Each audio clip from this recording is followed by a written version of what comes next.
Dr. Tainari! What is that? Is this Irminsul? How did this happen? What's going on inside? Luckily, we managed to evacuate everyone. What in the world was that? That was terrifying!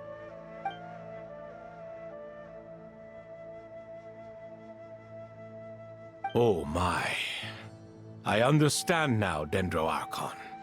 You make yourself quite clear indeed. Not once over the millennia has Irminsul been so terribly afflicted as this. Please continue, Dendro Archon. Irminsul's root system is what comprises the ley lines. In the past, it has always been hidden away, going unseen by the general populace. But now, an evil intruder is making it reveal itself. It has become a tree of unbridled greed. A clear sign that a deranged experiment has advanced to a new stage. Blasphemy. From where I stand, an experiment in the name of blasphemy sounds rather improper. But, if we are to honor Dottores' will, this is what we must do. The birth of this tree proves to me beyond doubt that this incident is connected to him. But to explain the situation in full, there is someone I need to tell you about.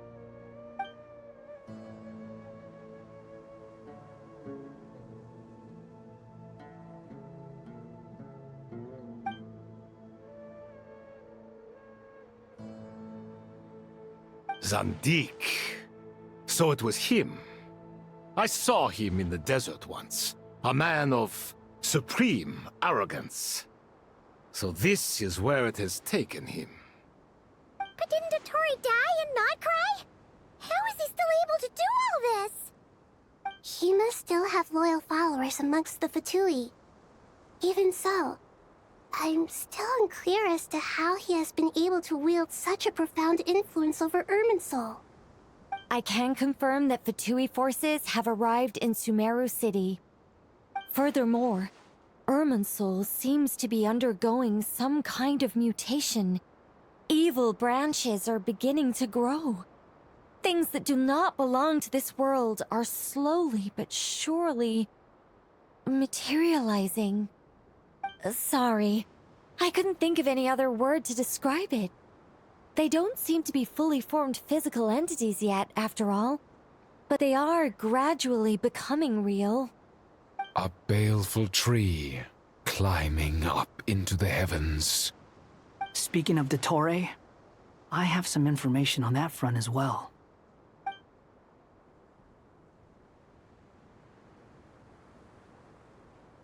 I didn't think it was wise to state this out in the open. But my theory is, the mole wasn't cut off after he was caught. They wrote him off from the beginning.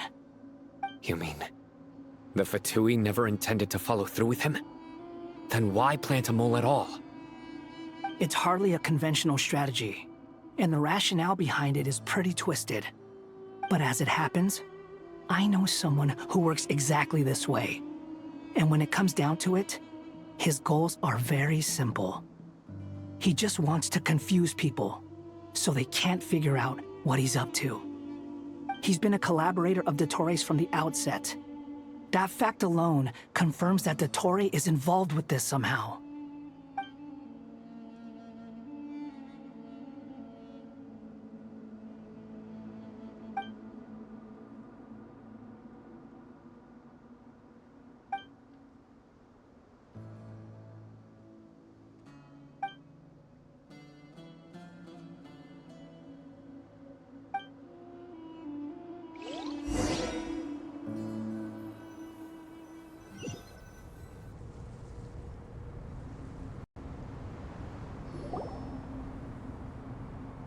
There is still much to be done.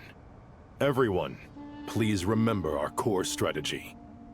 As per the discussions, the following groups must act immediately.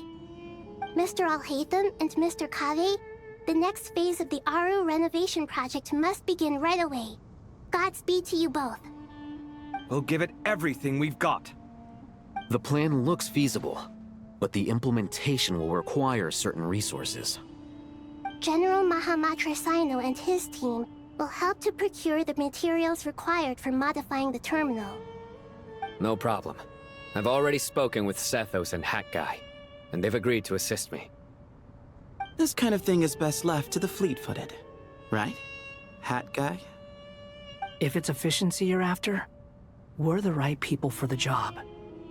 Following up on the elemental energy amplifier we discussed, Ms. Dory, I assume you're the one most familiar with the status of this project. Aside from the Dendro Archon, of course. Yep, that's right. Leave it to Lord Sangama Bay. Got it. Well, I'd like Madame Farazan, Kale, and Nicole to support Dory on the technical side. You can count on us. Will do. Rest assured, I'll take good care of Kale. Dia, Candace, and Nefer, you'll be in charge of negotiating between the various parties. I trust you remember our goal. You bet. We can handle it. Good. I believe that covers everything. Tainari will provide ad hoc support as needed, if that's okay. Poor Tainari. Must be tough being Nephis' student. Getting bossed around all day, every day. Hey, don't try and drive a wedge between us, you old rascal. All it says to me is that Master Nephis has faith in everyone's abilities. While I'm nominally here as backup, I doubt there will be many situations where my help is needed. Exactly. Finally, Traveler, you and I will head to the border between Sumeru and Natlan. Once that task is complete, I'll be asking some of you to accompany me to the Eternal Oasis. The Eternal Oasis? I thought that was just a legend. So it does exist after all. Regarding your trip to Natlan, under normal circumstances, a meeting between our two nations would be a far more formal affair. Unfortunately, Sumeru is all but completely cut off from the outside world at present. So regretfully, we won't be able to give the Pyro Archon Mawika the grand reception that she deserves. My apologies for the inconvenience. No point putting too much pressure on yourselves. That goes for everyone.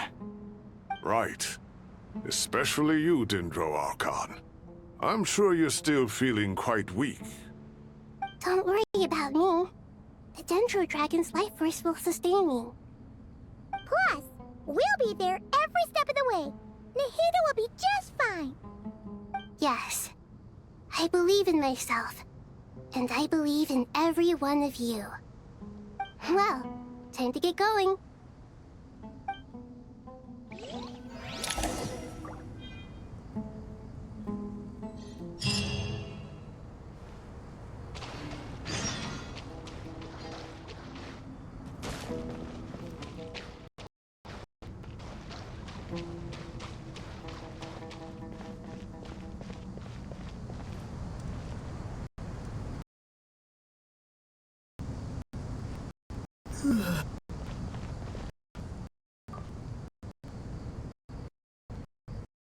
What's the plan on how successfully the Akasha can be modified and configured?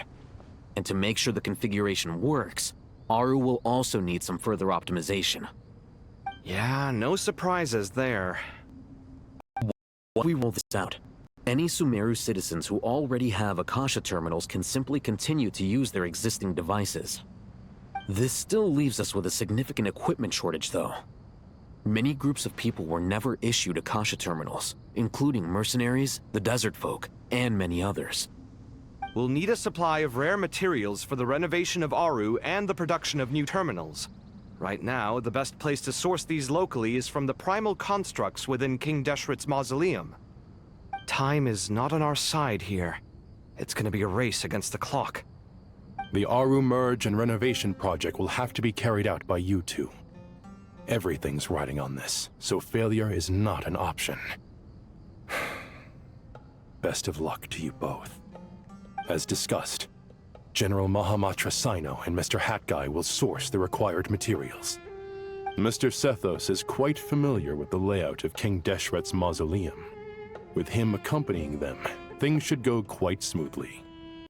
I have every confidence. In the meantime, we may as well take a breather. Makes sense. There's not much we can do until the materials arrive. Get in formation and stay close. What is this, boot camp? Knock it off. It's just Sino being Sino. You know what he's like. Everyone clear on our mission objective. Look at the excess primal constructs, dismantle them, and extract the required materials. And King Deshret's 7 pillars agreed to this? If they're just sitting there doing nothing, we might as well put them to use. Thoth's words, not mine.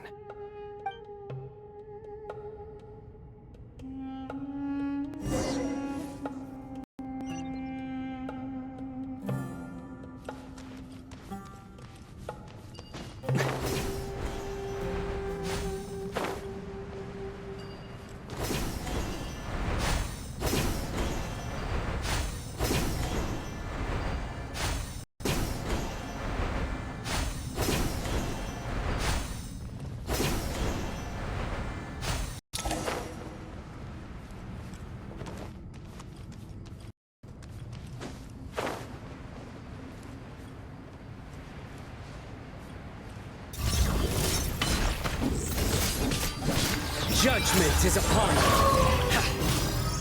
Wretched vermin! That's far enough! Squall and fury! Move to Al Akbar! Way ahead of you! The wind rises.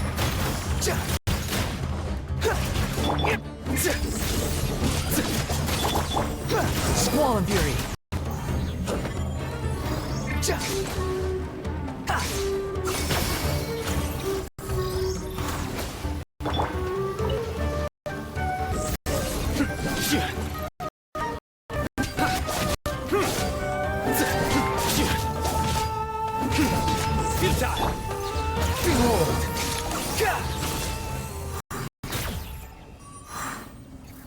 Search for it.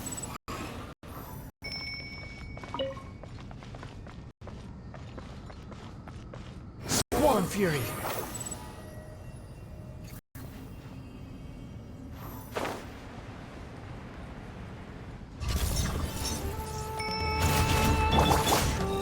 Excuse me. The wind rises. Bow your head.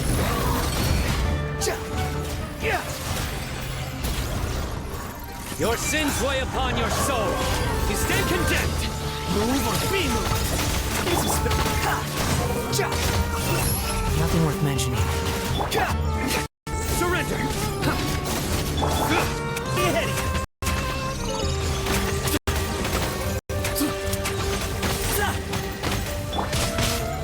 Nowhere to run. Behold.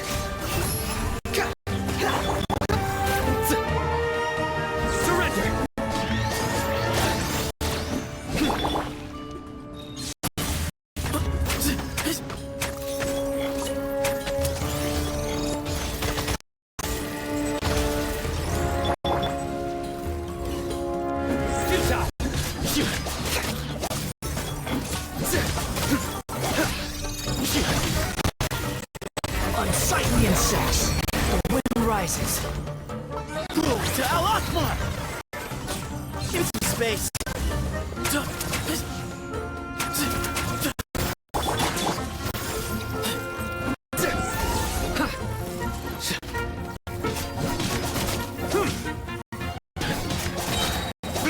Through me, justice is served. Squall and fury.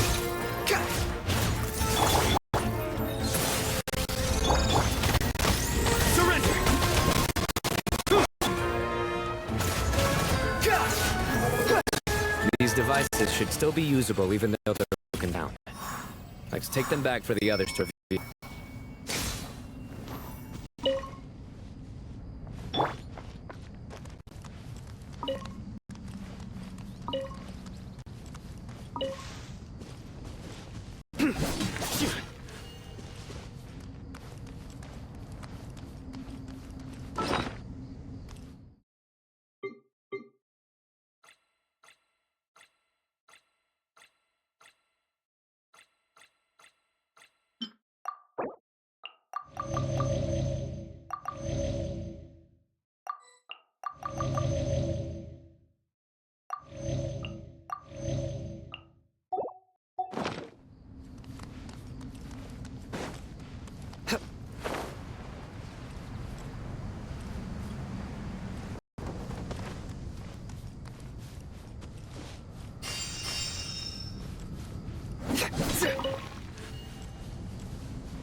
Cry louder! Behold!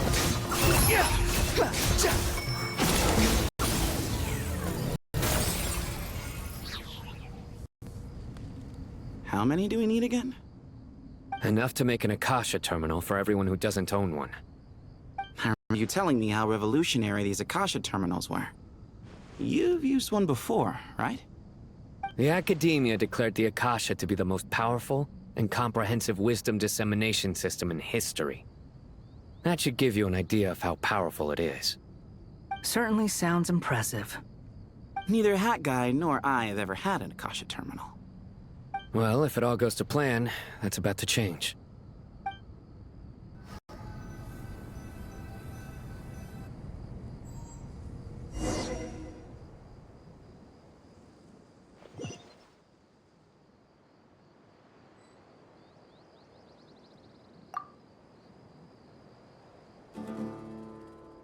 Oh, goody! Thank you so much for handling the delivery. What a long way it was. You've really outdone yourselves. I'm well aware what a bumpy, dangerous journey it must have been.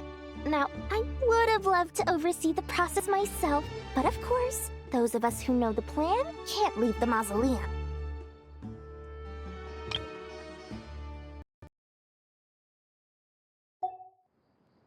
Oh, trust me, I'm patting myself on the back for my assembly work here. Simply flawless work. But will you really be needing all of this? According to our plan, yes, this is the quantity required. I have no complaints about the quality either. Only the price. So expensive. I heard you covered a lot of the funding out of your own pocket. Oh, that's an exaggeration. The Academia provided most of the funds. I just offered a small token of my goodwill. Of course, the real tragedy is how little profit I'm making on this. You know, it's a serious crisis when you can't even make money out of it. It's really quite a beautiful design. And I'm intrigued by how such a diminutive device is able to output the power of the Light Realm. Did you attend the lecture on Light Realm energy, Madame Varzan? I don't believe I saw you there. Of course I attended. I was just a little late, so I had to listen to the whole thing from outside the back door. Anyway, I have a perfectly good understanding of Light Realm, Elemental and Abyssal energy, as well as the relationship between the three. Good to know. Master told me in private that the conversion process between Light Realm energy and Elemental energy involves highly classified knowledge that shouldn't be disseminated too widely. But even so, the scholars still shared said information. Well, you can't enforce a rule that everyone breaks. Is that the idea? At first, the Dendro Archon was reluctant to explain it in great depth for safety reasons. Later, she came to terms with it, and simply informed my master that we would all have to face the question of survival together. To protect someone from such dangers means keeping them in the dark, but for someone to know and embody the wisdom within, they must understand its very essence. It's an information hazard. We're exposed to danger just by knowing the facts. And just like bait, it lures us in by offering us the solution to our problems. But if you're not careful, you'll end up pursuing it down a dark path. A tricky problem. But today, this big problem has been broken down into many smaller, more trivial ones. What do you mean? Ah, I get it.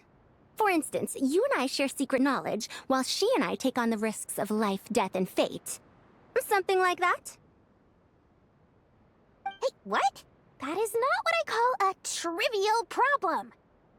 Well, as they often say in Vahumana, an event that is monumental to the individual is negligible in the grand scheme of history. Generally, the fate of the individual is an insignificant affair. Being from Amorta, where the subject of our research tends to be a lot more personal, I have to disagree. It's hard to dismiss the individual as insignificant. In other words, the big problem of survival has been broken down into many small, interconnected factors, and each one of us represents one of those factors. When the same secret is shared with a group of people, the same fate binds them together. Most people would find this unimaginable, but to us scholars, this is the path that has always beckoned to us.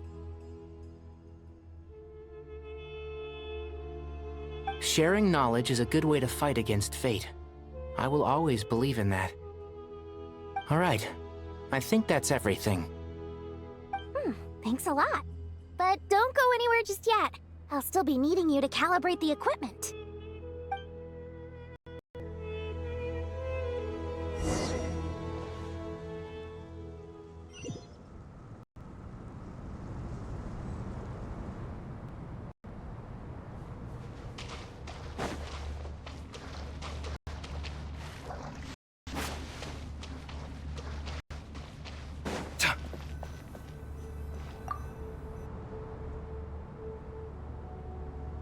Okay, the materials are ready.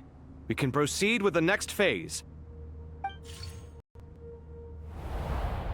Alhaitham, how are you getting along? Most of the information in Aru is written in ancient desert scripts. Some of this is written in a tribal language, while other parts seem to be a variant of an Oasis script, based on the glyph forms. Oh. Not lost to history, I hope. Some are. All we can do is infer the meaning based on the rules of related languages. Although, this section actually fills in some of the missing historical record. I'm transcribing it so we can bring it back to the academia. After Aru started up, 2 more lines of text appeared here. Can you read them? Humans may not read what is written by the gods, except by not reading. Victory should not be easy to attain, for it symbolizes divine wisdom. Knowledge must not waver, for it has external borders. Is this a clue to solving a puzzle? Or is it being symbolic? You can't read it unless you don't read it. Victory is wisdom. Knowledge is confined by borders. Wait, I think I've got it. It's a metaphor, isn't it? It's talking about... a chessboard.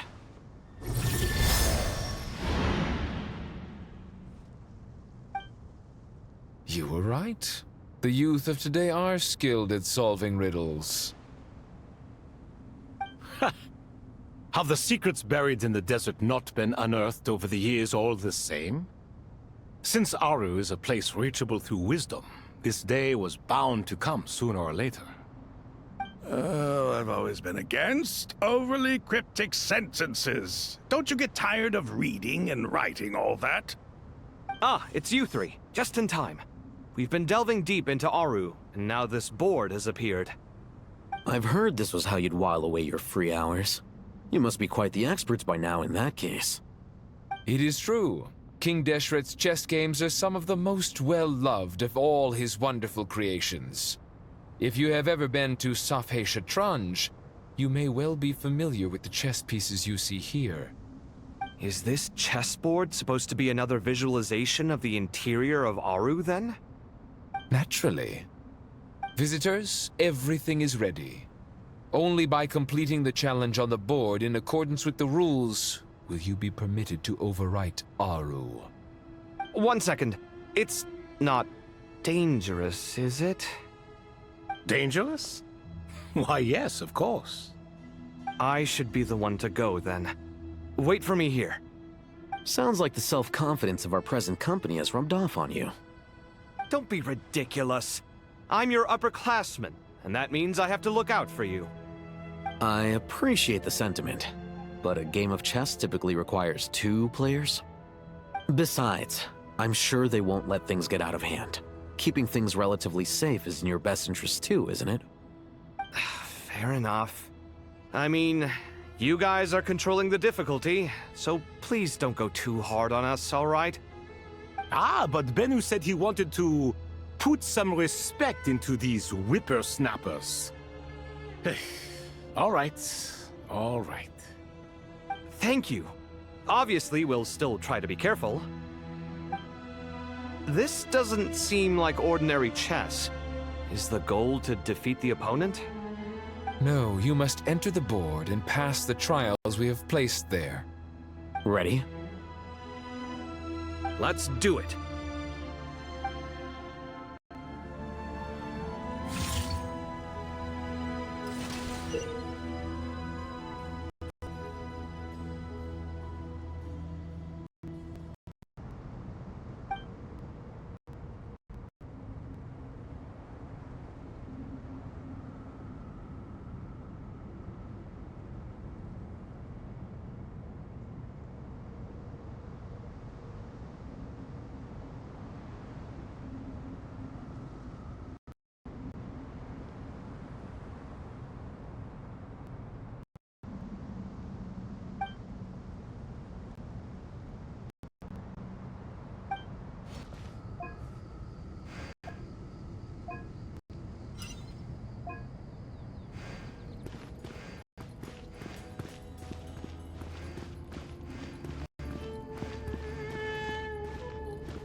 Now is the time for my trial. Now, don't be nervous. I'll make it nice and easy for you. Really? Thanks in advance. We appreciate it.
Ibis King, don't you think this all rather inappropriate?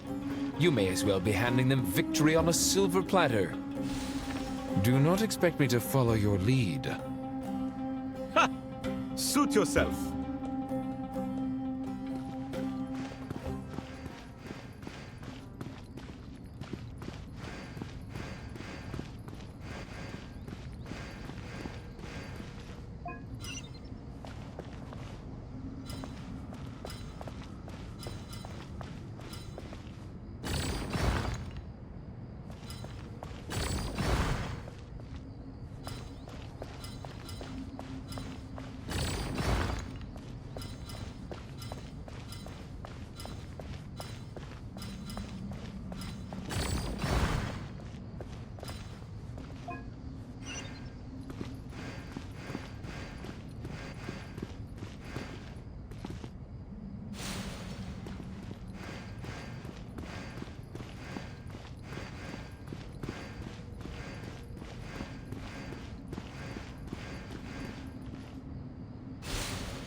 Strange time to catch up on sleep. I'm not sleeping, I'm thinking! It's not that simple, you know.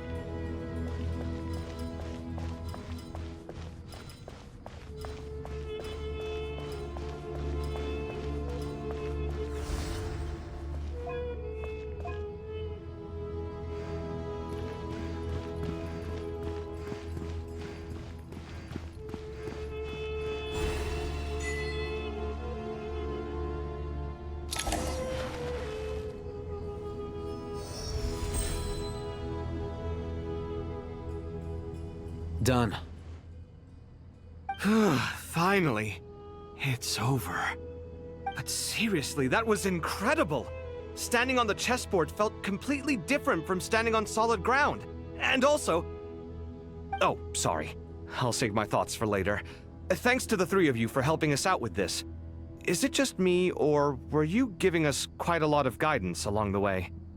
We made but a humble contribution. You lived up to our expectations. Bravo! Our aid was not given for naught. In addition to the existing functions, I'd like to ask you for another favor. Since Aru's interference shield can cover the entirety of the mausoleum, it should be possible to extend its range even further. Perhaps you can find a way. So, building upon the existing functions to... Ah! I'm with you! Imagine for a moment. What would the ideal outcome look like if this function were compatible with the devices? I agree. This is the best solution possible. Please, everyone, we beg you to help us. Me, oh my! Well, since you ask so very nicely, I suppose... Goti? Croco? What do you say? Naturally.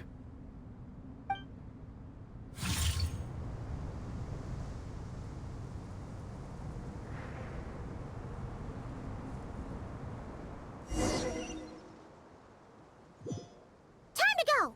Let's go find Nahida!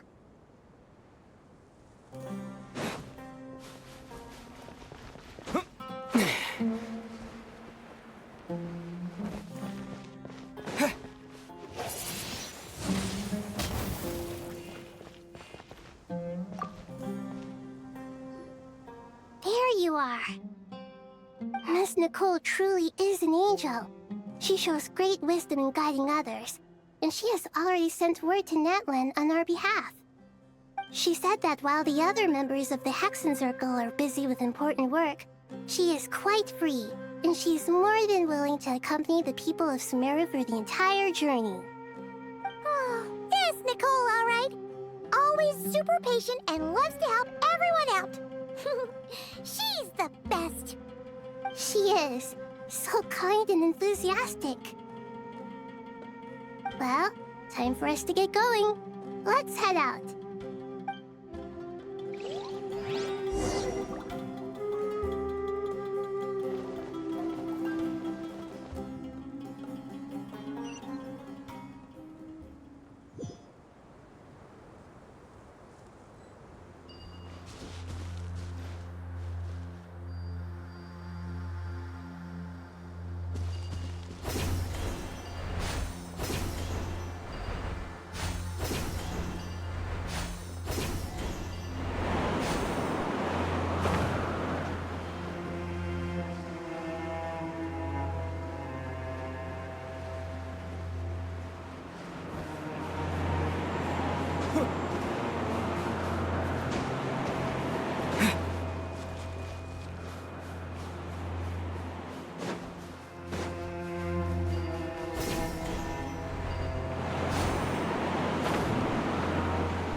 This should be one of the closest places to Natlan in all of Sumeru.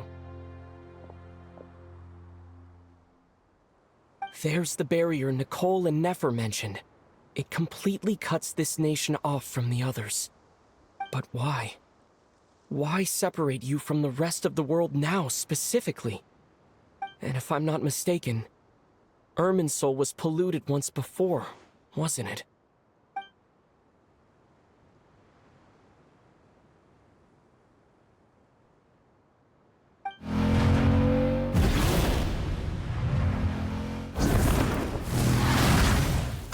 Good question. I'm wondering the same thing myself. That voice. Mawika! You got here pretty quickly. Hello, traveler. It's been a while.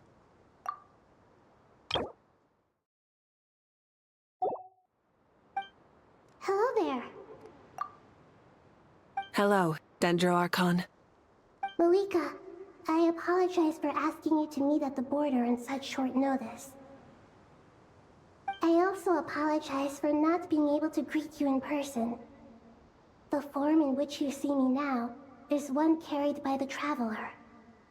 The real me is inside the mausoleum of King Deshret, and I am reaching out to you with my mind from here.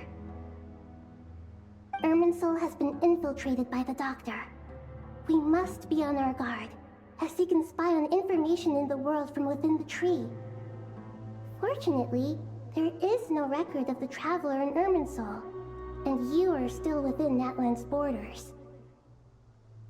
My records will be preserved in the Night Kingdom, rather than the ley lines. As long as the Night Kingdom remains disconnected from the ley line cycle, the Doctor has no way of knowing my movements. Exactly. So by meeting each other in this way, the meeting essentially never happened. No wonder Paimon didn't come. You were concerned that her activity would be recorded by Irminsul. The Natlanese have heard about the situation in Sumeru. With the borders sealed off, merchants have been forced to stop their shipments. It's pretty serious, and you're the ones bearing the brunt of it. I'd like to address the question you raised at the beginning. I can offer a brief explanation, although it will sound rather cruel. I don't reach this conclusion gladly, but Irminsul predates the Heavenly Principles. It existed long ago, when the dragons of Natlan were at the height of their power. So even when the people of Sumeru became ill because of pollution, it was not a critical issue from the perspective of Irminsul itself. As long as it continues to function normally, the barrier will not be activated. But this time, the Doctor's invasion has directly affected the tree. That is what caused the barrier to deploy. The Heavenly Principles established a rule that when Irminsul is plunged into grave danger, a portion of power will be reserved to isolate Sumeru. That way, even if Sumeru is destroyed, the outside world at least has some time to catch its breath. We'd certainly need it. The Heavenly Principles created almost everything that exists in Teyvat today. To them, preserving the existence of the world and its inhabitants takes priority over protecting Sumeru. Meaning, protecting Sumeru now falls to you. Yes. My own power may be limited, especially compared to yours. But that doesn't mean that we're just gonna sit around and wait for the end. If necessary, I will utilize any and every means at my disposal. Nicole of the Hexen Circle didn't say exactly what this meeting was about. But after hearing everything you've said so far, I think I can guess where this is going. That's right. Nahida and I discussed it at length. We both know how presumptuous this is, but... You need the Pyronosis, don't you? Yes, you guessed correctly. Originally, I only intended to borrow it, but the situation is far graver than I foresaw. So instead, what I ask of you is to please give the Pyronosis to Sumeru. Why do you sound so nervous? There's no need to be shy. Surely a gnosis is pretty important to a god. I guess, but it's not as if losing it would suddenly render us powerless. But I'm sure you don't need me to tell you that. With all the nations you've traveled to, and all the gods you've met, you must have realized that by now. As far as I'm concerned, a gnosis is basically an elemental energy enhancer. But I don't usually use it. You know me. I like to think I'm pretty strong without it. Yeah, not about to dispute that.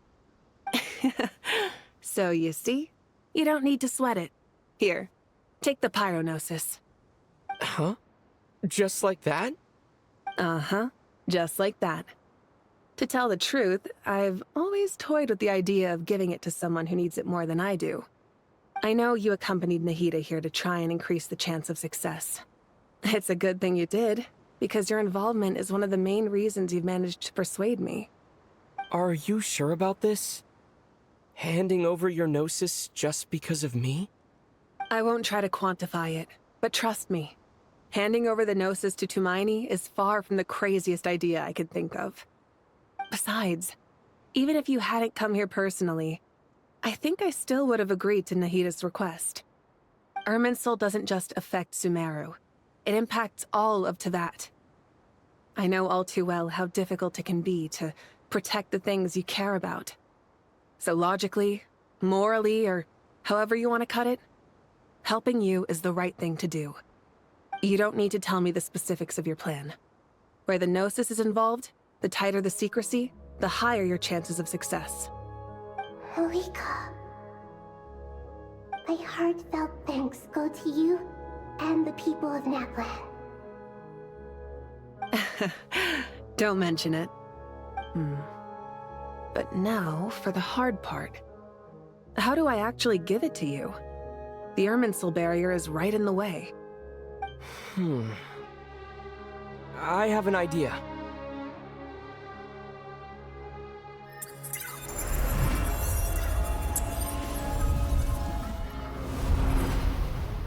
Just as I thought. Incredible. What did you do? Just made a lucky guess. This seems to happen quite a lot. Things that apply to everyone else don't seem to apply to me. I figured the same might be true here. Irminsul usually produces effects based on the records it holds. Since the Traveler is a descender, Irminsul contains no records of him, and thus has no way to impede him. Is that right? You really are full of surprises. Catch. Whoa! Thank you, Mawika. Thank you for trusting us with something so important. All right. No need to get so formal. It's not like we're strangers. Besides, there's still one problem. You might be able to pass through the barrier, but I don't know about the Gnosis. Any other surprises for us, Traveler? Let me try something. I have the Pyronosis in my hand. It feels strangely ordinary. Not particularly heavy, and yet, this tiny thing symbolizes the mighty authority of a god. I need to think hard about my memories of Pyro. My memories of journeying through Natlan. All those important experiences I've had. The Gnosis disappeared. Traveler, are you alright? I'm fine. The Pyronosis disappeared into my body. Just like phlogiston. Maybe it resonates with you because you've mastered the power of phlogiston. You might not be recorded in the ley lines, but you're still our Tumaini. Whew.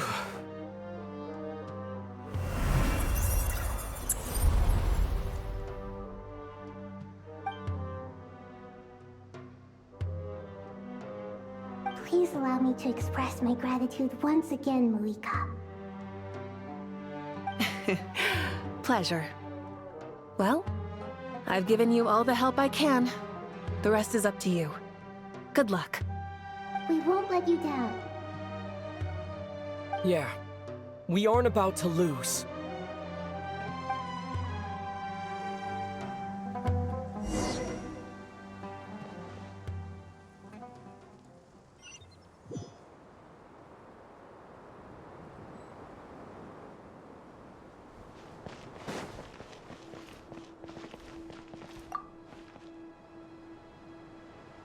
Traveler, Paimon, how are you feeling?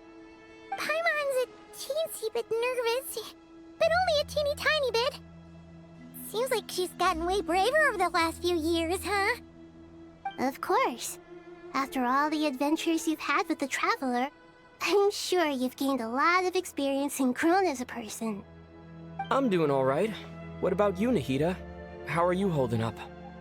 With the negative effects of Irminsul, I'm a bit like a piece of fruit that's been burrowed into by hungry insects and left to rot. I'd be lying if I said it was nothing. But please don't worry. We all know what we're getting into, and we've prepared as well as we can. I believe in everyone. I believe in you. And I believe in myself. Stoking the fire inside oneself is certainly one way to live, but knowing when to rely on one's companions is also a form of great wisdom. I've been quietly learning little things from everyone, like plucking tufts of fur from a sumpter beast. Me too. With the constant traveling, I'm always learning and growing. That's the journey of life. I think there's someone else here who would share that sentiment. Don't worry about what I think. I was just passing by and happened to overhear your conversation. What are you talking about, hat guy? This is the top floor. No one passes by the top floor. Says who? You can fly just like I can. I would have thought it makes sense to you of all people. I don't know why, but I feel a little more relaxed now. It shows that you feel comfortable laying down your burdens in our presence. It means that Sumeru is a place you can trust, where you know we have your back. And we feel exactly the same way around you. That's what it means to be friends.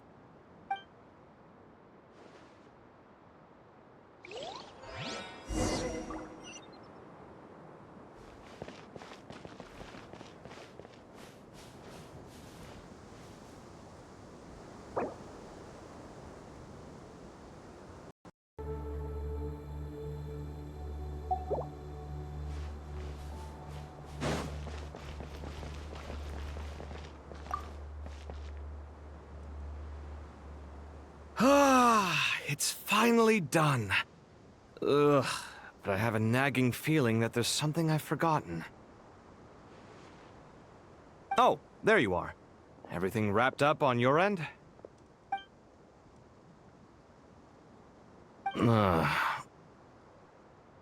Okay, fair enough. That was a pointless question. We were working in tandem, after all. You must really be exhausted. Well, it's been a busy day. For both of us. When work ends, you clock out. No looking back. Yeah, we're definitely due a break. Probably a little late to start drinking now, though. I'll stick with water. Here, this one's for you. Thanks. You want a bite to eat? I can grab us something. Or wait, I think there's a stove nearby. Let me take a look. Are you nervous? A little, yeah. Unlike you, it seems. How are you not feeling at all nervous? Because everything that happens next is beyond my individual control. I don't worry about things I cannot influence. What do you mean, cannot influence? You're the one who came up with half of the strategies we ended up using. There's only so much I can do. I was only doing my duty. Was it like this last time, too? You mean with Azar and his accomplices? Yes and no. The situation back then was easier to control, but we weren't as prepared as we are this time. So the enemy is stronger, but so are we. I still vividly remember the way you interrogated me in the library after the fact. Where were you when Sumeru needed you most? If your memory is so vivid, you might also recall that it was you who came looking for an argument. You're often the one who initiates these things, you know. I came for a conversation! I didn't know it was gonna turn into an argument! Anyway, at least I showed up this time. So, what do you think? What do I think? I think we're certainly better off for it. It's good having me around to help out, huh? Absolutely. As a citizen of Sumeru, you displayed a remarkable sense of responsibility in the face of disaster. Certainly feels that way. I just shudder to think how the world would have ended up if we hadn't gotten control of the situation. So, do you think this is what impending disaster looks like? The sky is so clear, and there isn't a whiff of decay or destruction in the air. It's hard to imagine that the fall of humanity could happen on an ordinary day like this. Awful things happen all the time. Sometimes people can stop them, and sometimes they can't. What you and I have done is increase our chances of stopping this one. Lofty ideals may provide no defense at all against nihilism, but perhaps little decisions can. Hmm? Oh, nothing. It's nothing. I hope everything works out tomorrow. It will. As long as we stick to the plan, our chances of success are good. It's really strange. You're my junior, yet you always seem to act more like an upperclassman than I do. I think it's mostly a matter of temperament. Ugh. Walked right into that one, didn't I?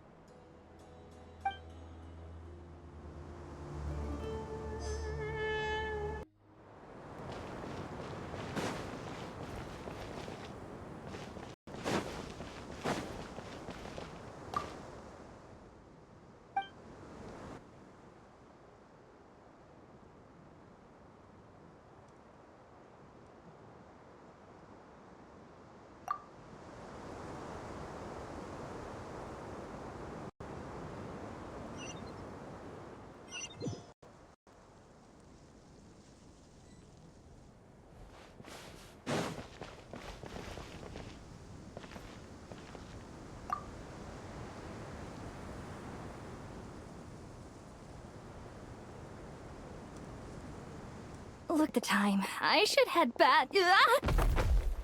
I'm so sorry. I was in a hurry and didn't look where I was going. Are you all right?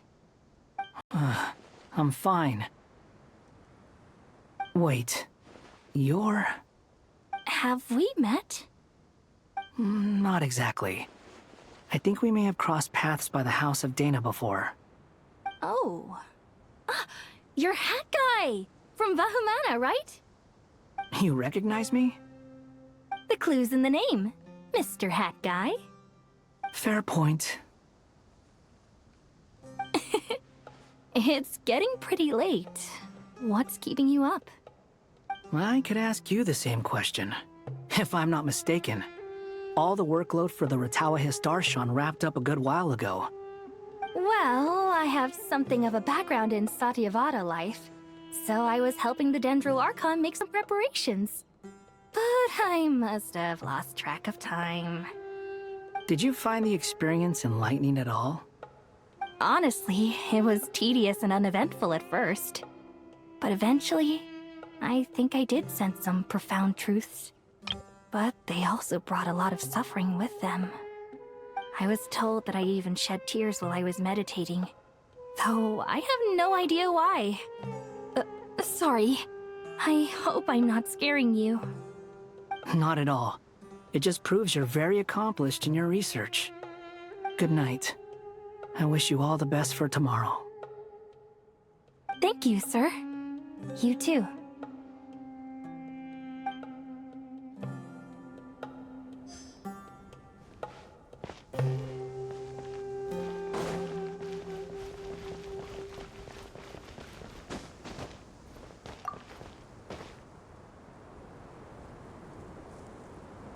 Too bad we've got a fight tomorrow. Could really do with a stiff drink. Let us pray instead. Prayer. How nostalgic. Lord Sangama Bay. Came to get some fresh air too, did ya? That's right. Actually, I was hoping I might run into you, Dia.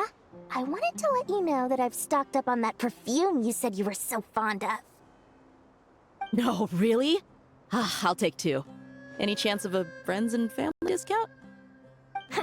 I knew you'd ask that. And I'm afraid to say that... Surprise! It's free of charge. That's very generous of you, Lord Sangama Bay. Does this mean you've made a fortune in Nodcry? Nope. Turns out it's not that easy to turn a profit there. I even ran some assorted losses. But anyway, that has nothing to do with why I wanted to give you and Dia a small gift. Remember that merchant caravan you two rescued in the desert last month? That was transporting my goods! No way! I had no idea that was your shipment. Explains the, eclectic mix of goods, though. Lord Sangama Bay's investment in the desert and generous stockpiling of goods has helped many people over the years. The shelters you funded especially have made life a little easier for the children and the elderly. Wait, how did you know about that? Oh, I see. Nefer told you, didn't she? Ugh, that pesky lady. Aren't intel brokers at least supposed to charge for divulging people's secrets? She and Candace go way back. It's normal for close friends to share things you wouldn't tell to everyone else. Sure, but why did they have to be things about me? That's how Nefer shows that she cares. She wishes for all of us to know what a generous person you truly are. It must be hard trying to make a living far away from home. Just because we can tell what kind of person you are doesn't mean everyone else can. Well, maybe her intentions were partly good, but I don't think that's the full story. I'm sure she enjoyed knowing how much it would annoy me. I'm telling you, Nefer's got a mean streak. Definitely with you on that. Does praying help you stay calm? Defending one's home is a just cause. My heart is filled with a mix of anger and hope. Anger. You know, being able to get angry is a good thing. It shows that you're in touch with the real world, and that you have the passion to pursue something you believe in. Oh, my lady? What are you doing out here? Just taking a walk to clear my head, and look where I ended up. Were you praying just now? Yes, Miss Dunyarzad. Would you like to join us?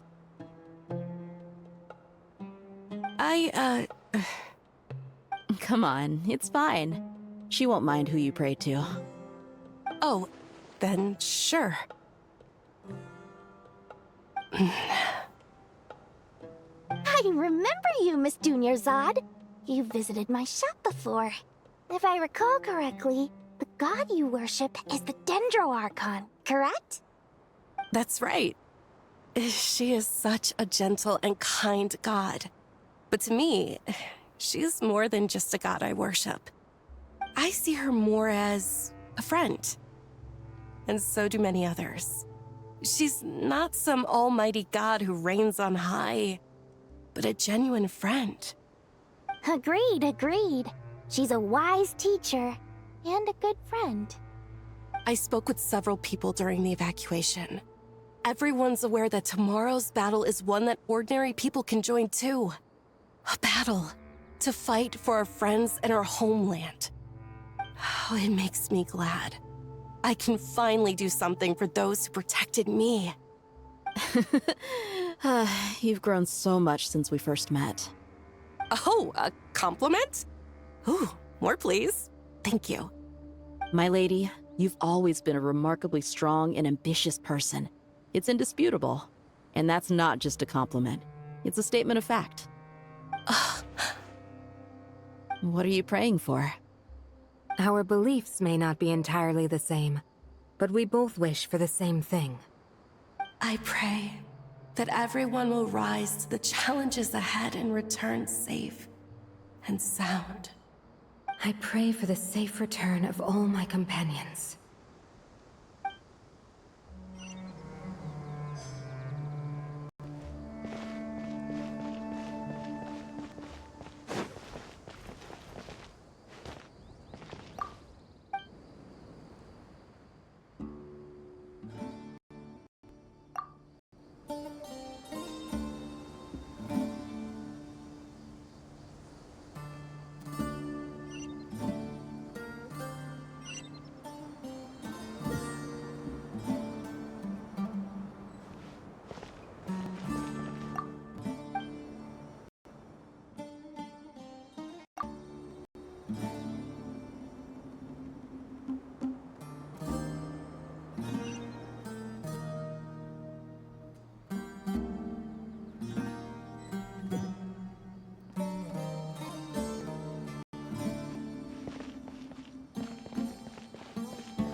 We'll make our move. Good. As much as That'll be enough. Master Tainari! Mr. Sino! I brought some... I know how I gotta ask, though. Who's up? Madame Farr is... a juicer. Yeah, The juice is very sweet. I think so. Kale, how are you? Physically, it just still feels... I know the feeling well. At least now. All the more reason. Those two things. What are we all chatting about, Would anyone like any juice? I had some earth... Very well, very well. There's this enormous power. And Yeah. But after... Kale, just because we normally keep the conversation, I don't think it's childish at all. my professor once told me that no incident can be considered truly resolved until the victim says it's over. Your rage and your pain are completely justified. Thanks. Miss Nicole said that the same god remains which were once used to inflict so much pain upon me have now become a weapon with which I can protect everyone. It's like my own personal kind of evolution. Every innocent person who's been hurt needs time to realize that it wasn't their fault. I was the same. But it's all about to be over.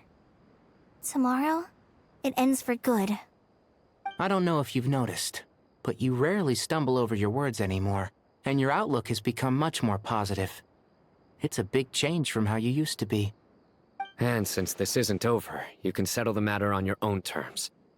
It's time you seized back control. I believe in you. Yeah. Sumeru is my home. And it's so important to me. I have to protect it. No. I will protect it. And once you're done, how about you come back and apply for Spantamod? Stop it with the sales pitch, would you? Hey, excuse me. There are still 3 unclaimed cups of juice here. Why don't you take one each? Ugh, my arms are getting sore from carrying them around everywhere. Madame Farazan, why are you... Here, let me take them off your hands. Thank you, Madame Farazan. Drink up and enjoy my handiwork. I think I'm going to make something else now instead. Please, try to relax, Madame Farazan. Your nerves are starting to get the better of you. I know, I know.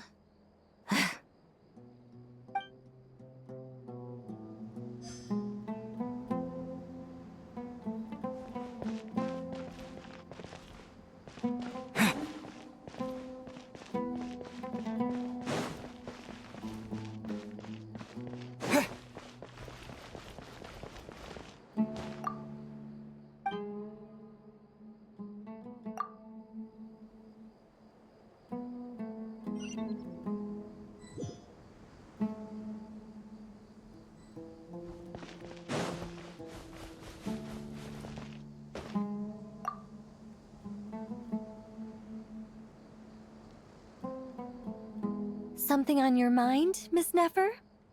Nothing in particular. It's just... right now, the future feels strange and unfamiliar. But the future has not yet arrived. How can you say how it feels? Some people know that there's an impending disaster.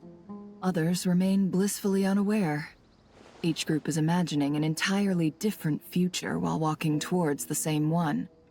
But when they get there, they'll still find they feel differently about it.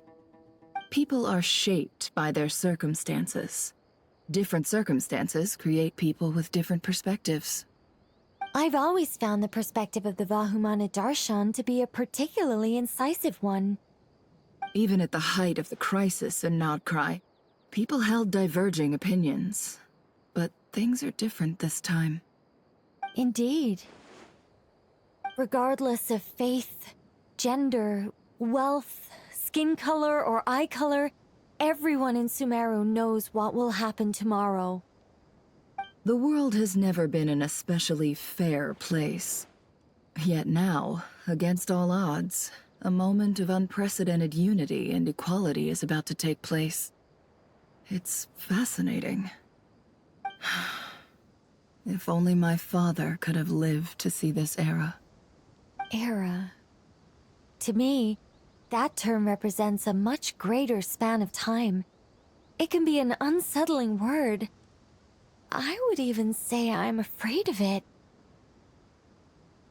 Do angels even feel fear? Yes, at least I do. I fear the gap that grows wider with each passing day, and the never-ending flow of time. Time renders all memories insignificant, and reduces all splendor to nothing. But those memories are the one thing I do not want to lose. You're very human in that regard.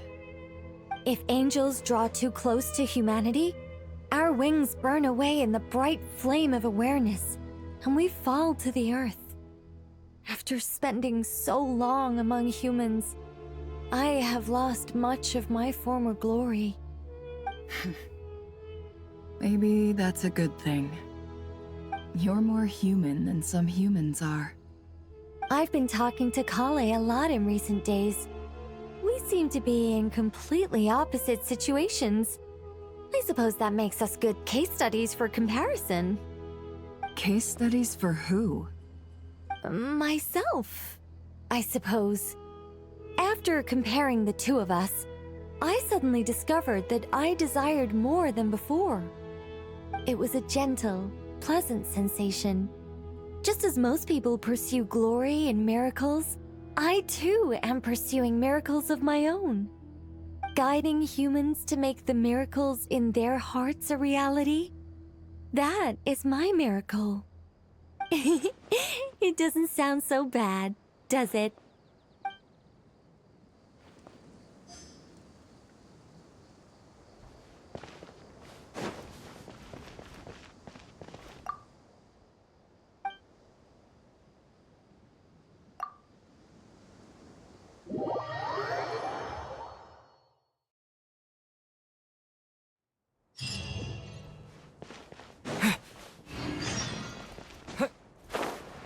Time to go!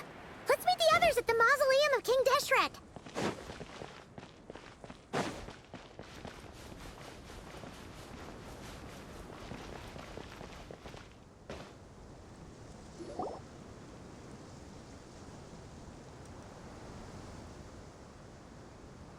I have not felt this way in a long time.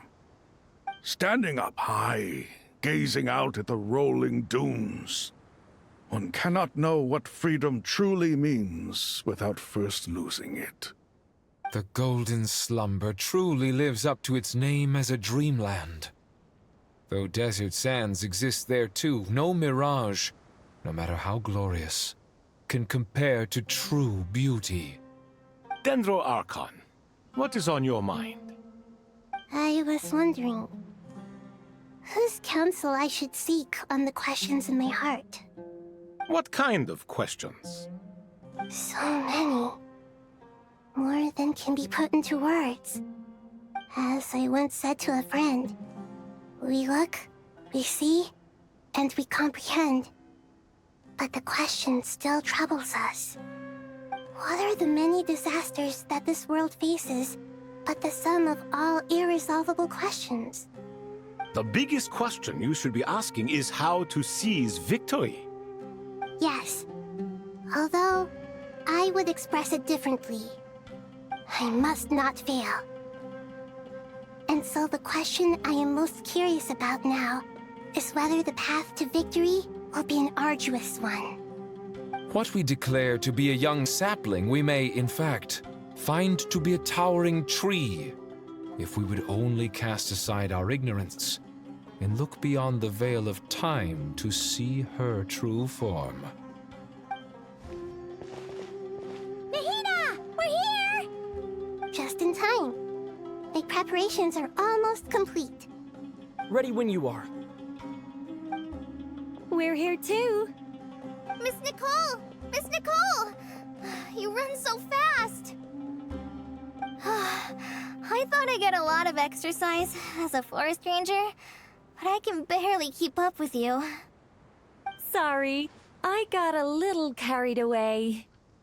Lesser Lord Kusanali, the equipment is ready. and the modifications to Aru are all complete. As discussed during our meeting, Accessing Irminsul via the Akasha is no longer feasible at this stage. There are other options, it's just... they're a little more extreme, and more technologically demanding to implement. Maybe you should take it from here. The architecture and functionality of the Akasha terminals overlap considerably with Aru. There is reasonable evidence to suggest that one was developed based on the other, or that they both utilize technology of the same origin. As long as the transplant and merge operation succeeds, Aru should theoretically work on a scale greater than the Akasha and approximately equal to Irminsul. It will become the largest active computing device in all of Teyvat. A system this powerful is capable of a lot of different things. In the past, the Akasha was primarily used for one-way information transmission, but I suspect it could also serve as a central bridging hub. In the pursuit of greater knowledge, some scholars have attempted to connect their consciousness to Irminsul through the use of terminals, incense, and meditation. Correct. In active language, scholars who reach that stage are said to have entered Satyavada life. Hypatia has performed this practice many times in the past, and she was once under my care for a period of time. Right. And this at least proves that there is a zone within Irminsul that can be connected to. that's right. Providing wisdom to the people is one of the very reasons for Irminsul's existence. I think I understand where you're going. Please, continue. In that case, I'll skip to the conclusion then. We need to further modify Aru, merge it with the Akasha, manufacture terminals, and distribute them to every single person we can reach. Every person? Even the desert folk? Yes, everyone. I've already calculated the amount of raw materials we need. So you mean we're going to get new Akasha terminals? Yes, but this time the people of Sumeru won't be using them to acquire knowledge, just to connect to Irminsul. That's the key. When we evacuated the city, we brought all the important assets from the House of Dana, in case we ended up needing them. Fortunately, this included the Akasha system's main terminal. We've checked all the relevant records, and one thing is certain. Nothing like this has ever been done on this scale before, so... Everyone in Sumeru is part of the plan. Whoever controls the people controls the situation. Since this function of Irminsul was introduced, it has only ever been made available to scholars, who don't constitute a particularly large group of people. But by expanding the scale to include all the people of Sumeru, all the individual connections will stack up to create a significant load on the system. Under normal circumstances, Irminsul would be able to cope with the additional load. But with it already being under strain from other activities, its remaining capacity is limited. Thus, it might be possible to shut it down completely by overloading it.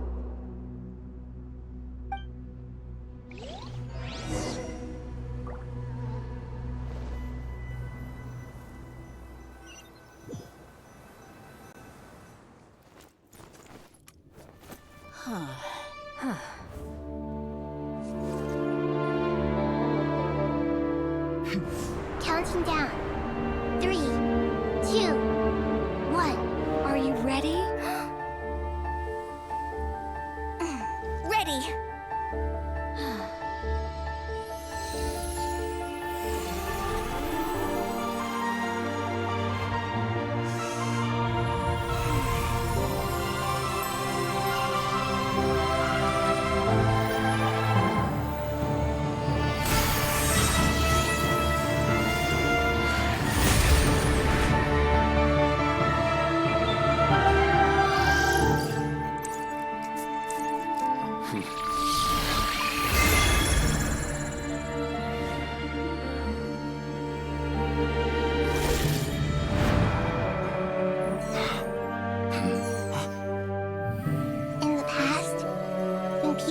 want knowledge, they turn to the Tree of Wisdom.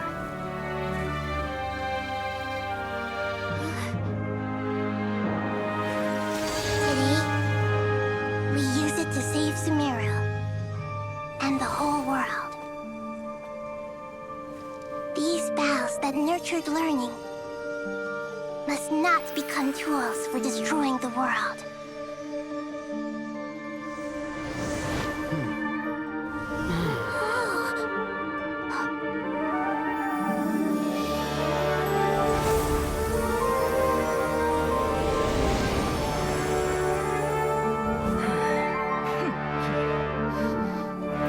Stop. Please stop. End this transformation.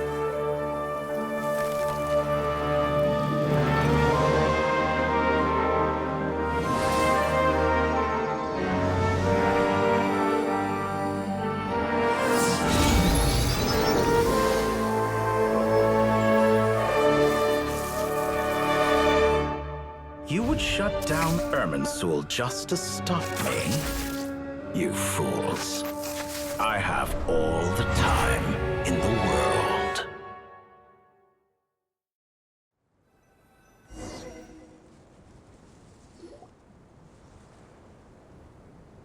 Success! The evil Irminsul tree has stopped growing! Great!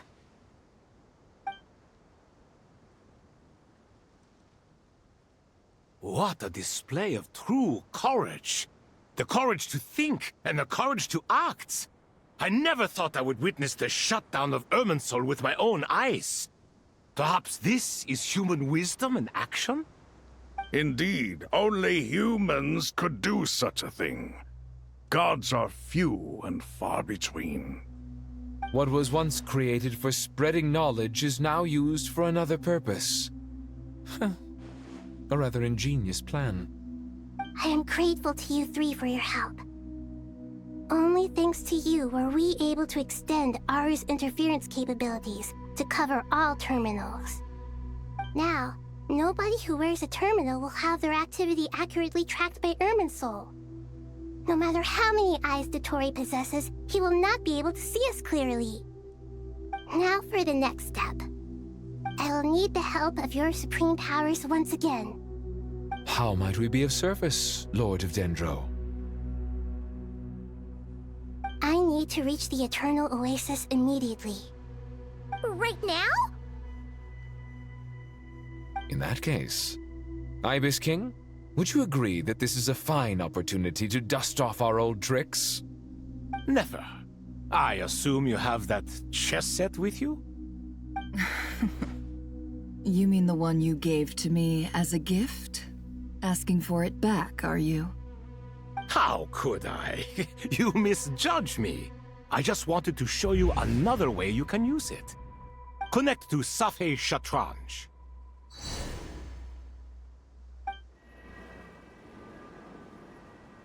Safei Shatranj? You mean that place in the desert? Thoth's chess set gains its power from the chessboard laid out in the desert by King Deshret and ourselves. All ceremonies conducted using the chess set must be activated via Safei Shatranj.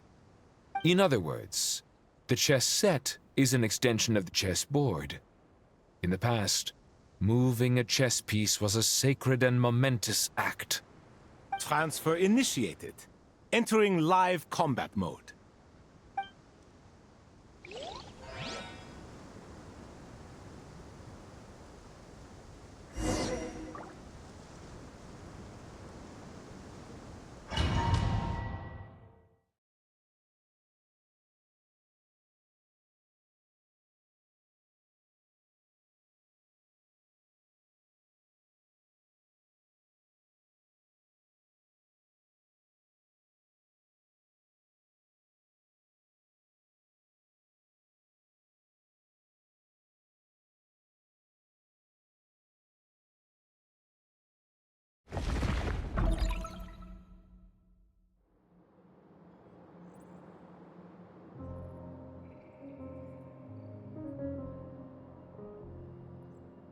We haven't heard a single word from our spy in the desert.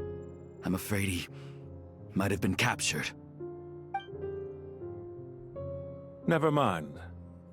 But we spent years turning him. And a lot of Mora. Nothing comes for free in this world, but the loss is not without its purpose. For a small price, we have wasted a precious amount of the limited time they have. Quite a bargain, if you ask me.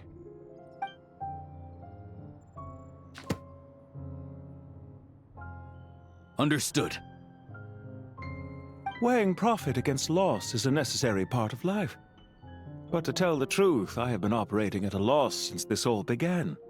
Since many centuries ago, in fact. For instance, why would a banker act as the executor of a will? If you hadn't deposited your personal belongings at Northland Bank, I would have no reason to be here right now.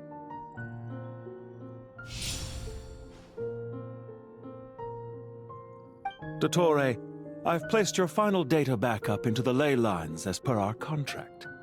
I trust we are now square for the safe deposit fees you paid. Is it not a little petty to split hairs like this, given our amicable relationship? I consider sound bookkeeping a matter of principle. Do not forget that you only live to see this day thanks to me. In fact, every day of your life since you met me, you've been living on borrowed time. Why, that's hardly a fair assessment. I will concede that my survival was perhaps at your whim, but I became a harbinger on my own merits. Managing money is not like other professions. Mine is not a role I could have acquired based on your recommendation alone, and certainly not one I could have lasted so long in without genuine ability. The information stored in the ley lines is quite comprehensive. Rest assured, I have not forgotten how strong your pride is. Well, I presume you have no sense of fragmentation while talking with me. How could anything possibly go wrong with such strict measures in place? The remainder of your soul was split in two, with one half sent to Nodcry and the other stored in the most secure vault of the Northland Bank. Though I must say, your disdain for the other segments is quite amusing. Zandik is you, and you are Zandik. Zandik created the segments, yet you, a segment yourself, reject him.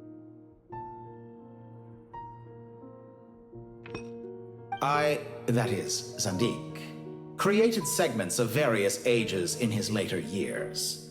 To achieve this, he had to freeze time and part with a portion of his soul. But as constructive as it sounds, it erases my uniqueness.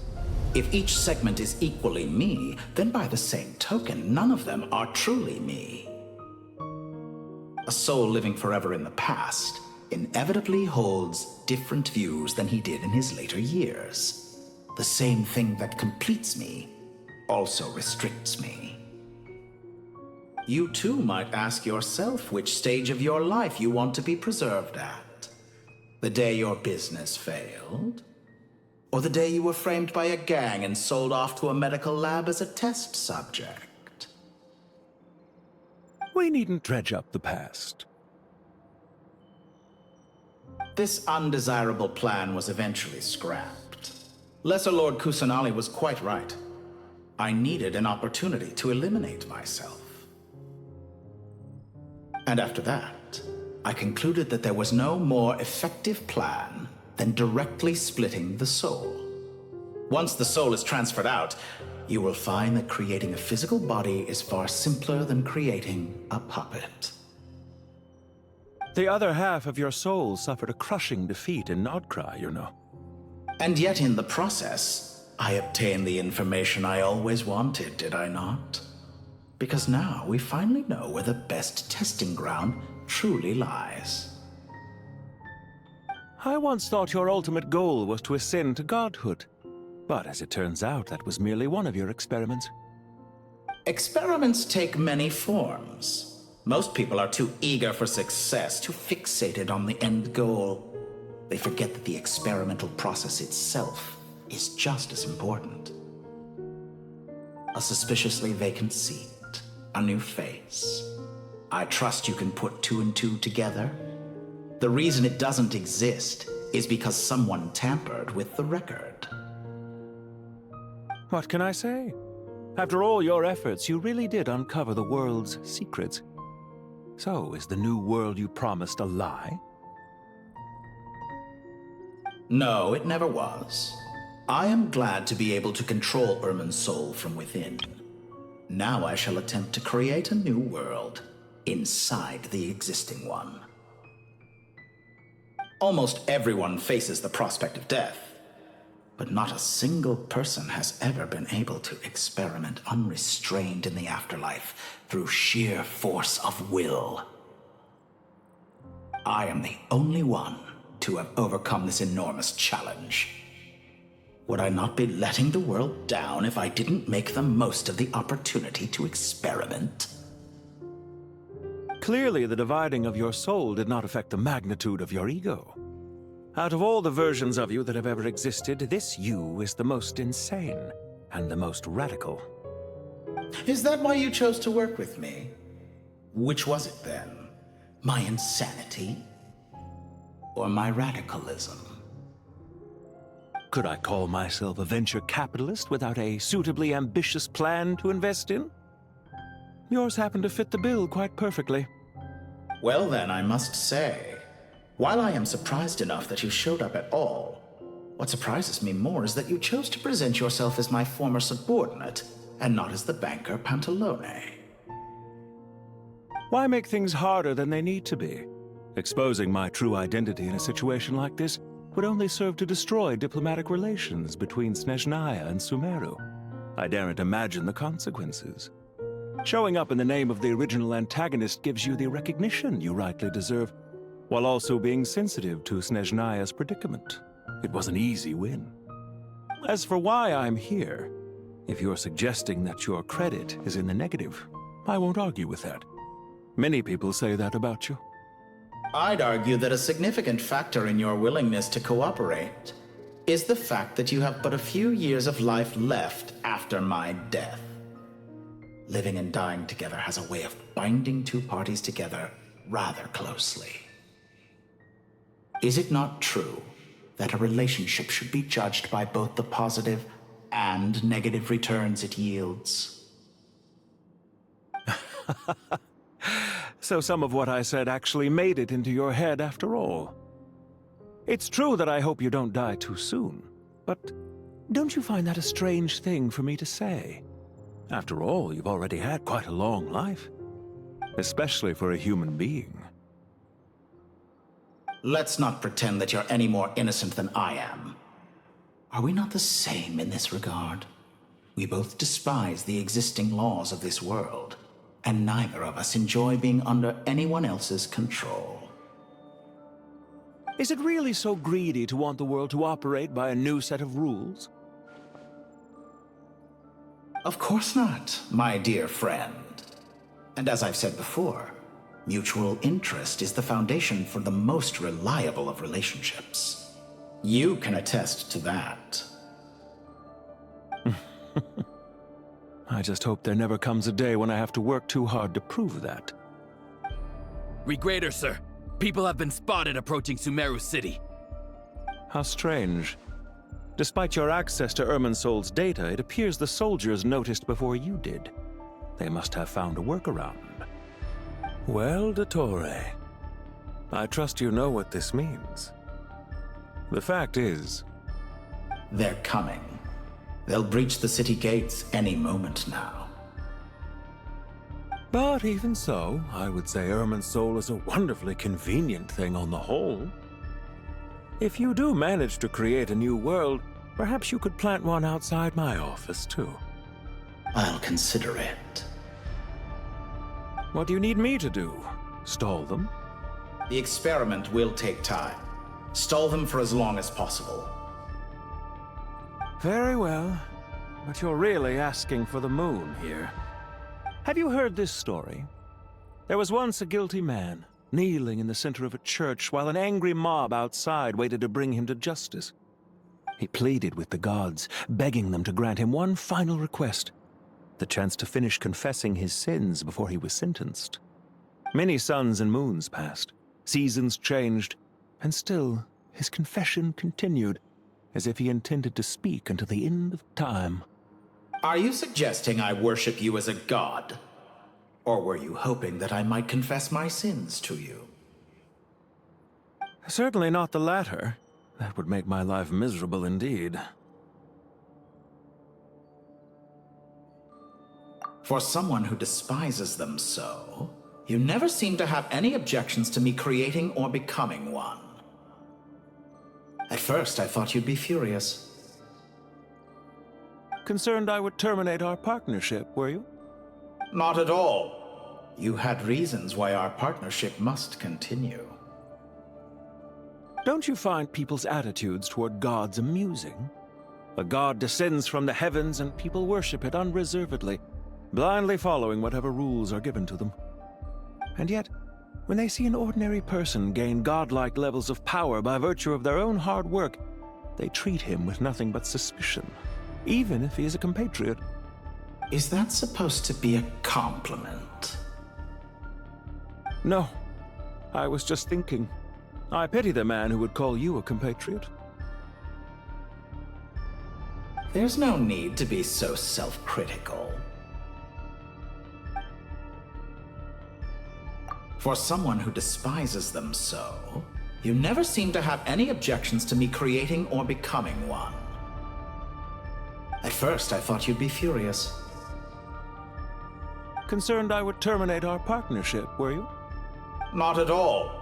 You had reasons why our partnership must continue. Don't you find people's attitudes toward gods amusing? A god descends from the heavens and people worship it unreservedly, blindly following whatever rules are given to them. And yet, when they see an ordinary person gain godlike levels of power by virtue of their own hard work, they treat him with nothing but suspicion, even if he is a compatriot. Is that supposed to be a compliment?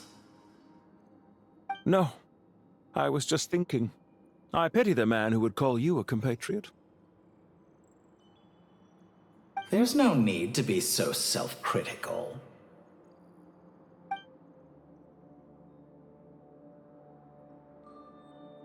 What's on your mind? The limits of humanity. It's a pity. Despite running countless calculations, I find there is simply no way to reduce any further the amount of one's soul required to sustain an individual. It's rare to hear you admit to being unable to achieve something. I beg to differ. For instance, as I've told you before, the original me was prone to motion sickness and couldn't make long train rides. Ah, yes, of course. One of the reasons you often sent yourself out on errands. What are you thinking about now? A new experiment. In the event that my soul was depleted, say we extracted my data from someone else's memories, yours for instance, and then combined it with your intact soul as the base material, what would we create? Such a scenario would be impossible.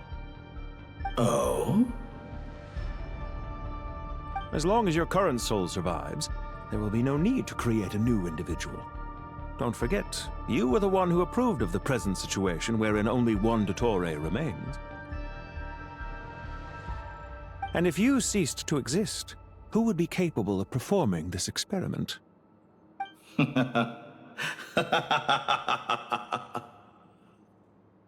Since the day I met you, you've always excelled at talking your way out of a quandary.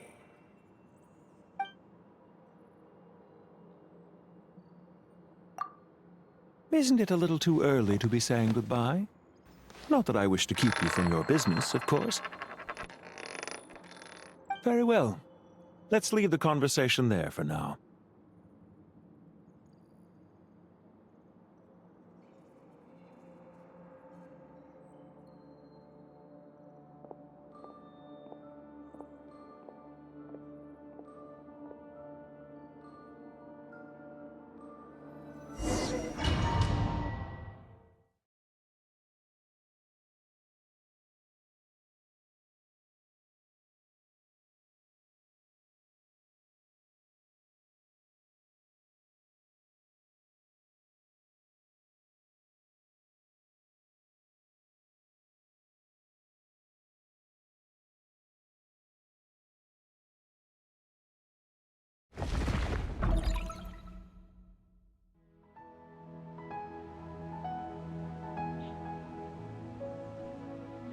The power of King Deshret's 7 pillars is truly remarkable.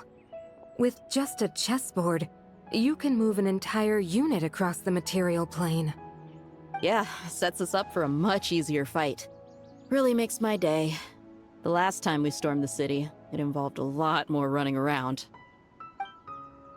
I wonder how many people can say they stormed a city twice in their lifetime. I was just thinking that. I've definitely had more than my fair share of unusual experiences in my life. This is my first time here, actually. We never usually leave Gandharvaville. I hope this will be my last time.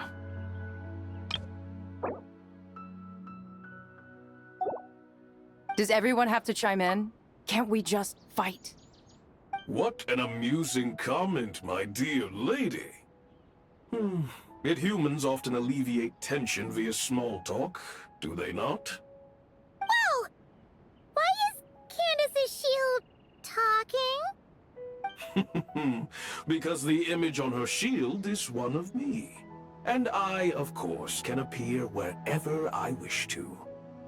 Huh. Well, la-dee-da. Isn't that fancy? Could I get in on this? You wish for your gauntlet to speak? Why, certainly. Ahem. I think you'll find that it is I whose image is carved hereupon. Thanks. Definitely feel stronger now. You're welcome, my lady. I am glad to lend you my power. Sino, what's the situation? There are troops stationed at every entrance. As we expected. A frontal assault will suffice. Everyone, stick to the plan. We'll take the main entrance. You head for the House of Dana's side door. Move out.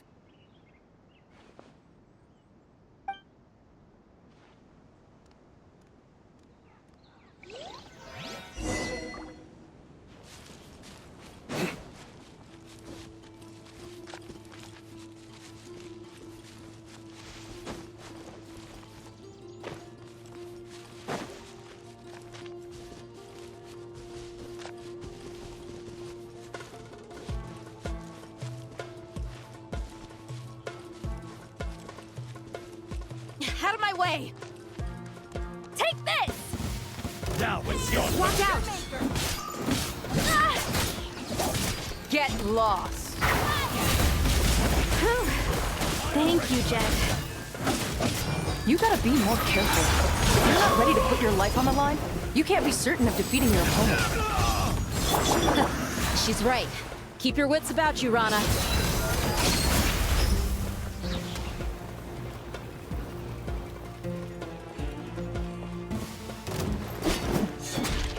Pay your dues.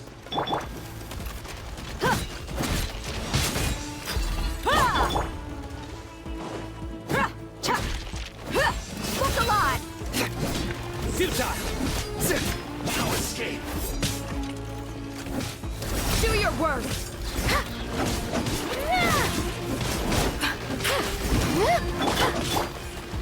Surrender! Grant us your blessing! Nowhere to run! Can't run from death. Gloves off!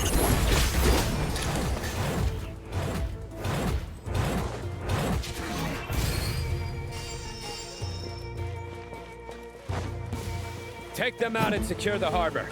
Reinforcements will arrive by water. Consider it done. Show no mercy!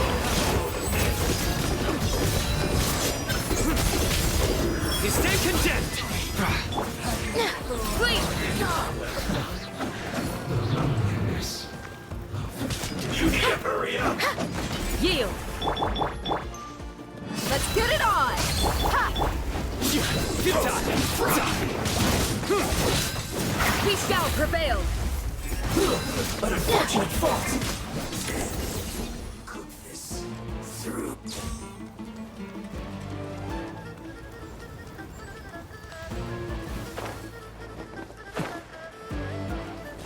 We're in for change of plan. Surrender! You're dead meat!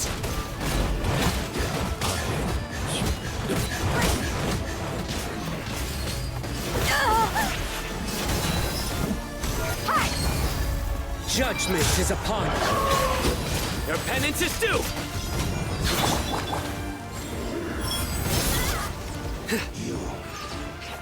Do your work! So quiet. Use of force authorized. Nowhere to run! Hear my prayer. Wait! Resistance is futile. Surrender! Buckle up! Do your work! Futile! Futile!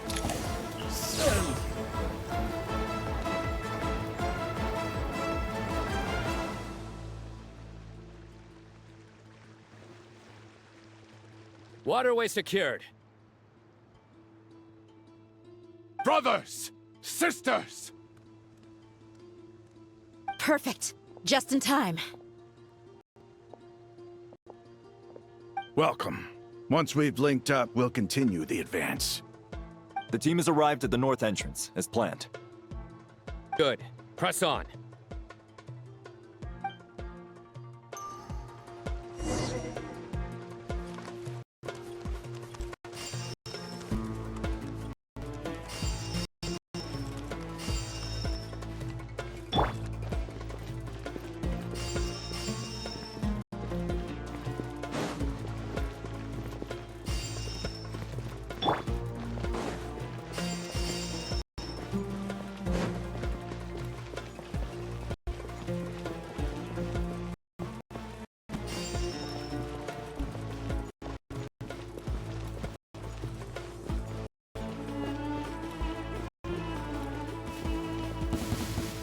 We got ourselves here to play with. Nowhere Gloves off! me, justice is served!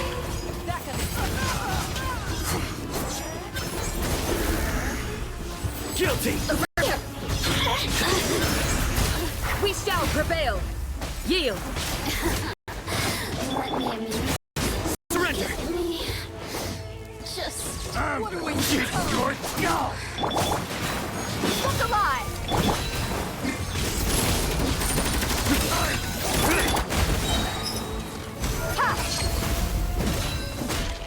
Your sins weigh upon your soul.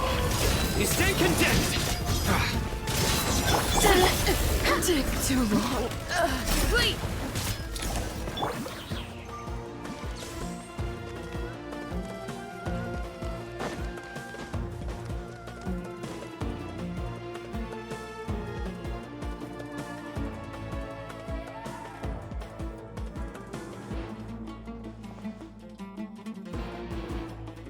Look out!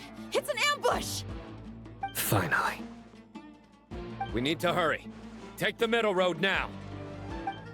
Mahamacha Sino, area clear. Don't relax just yet. More Fatui approaching from the right.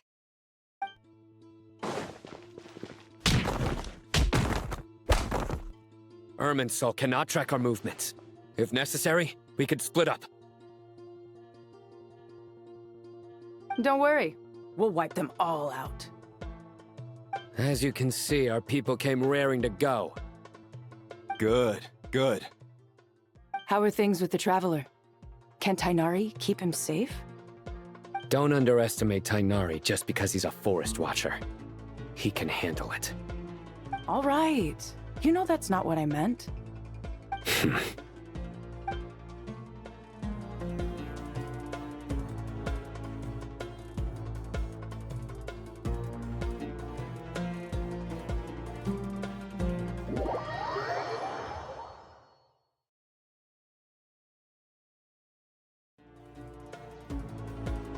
Sino and the reinforcements have drawn the Fatui's fire away. It's our turn. By using a cluster leaf of cultivation, we can pass through certain terrain silently. Good luck with that. We'll just fly up there. Huh? Oh, yeah. Paimon forgot she could fly. Ready? Ready.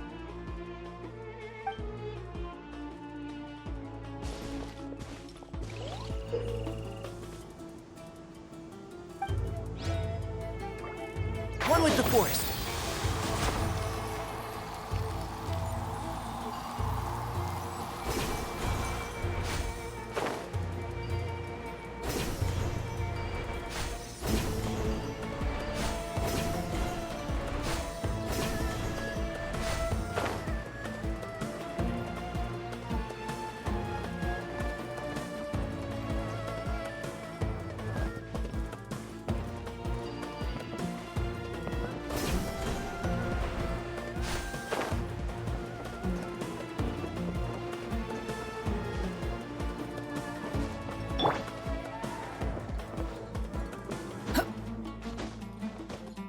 The wind rises.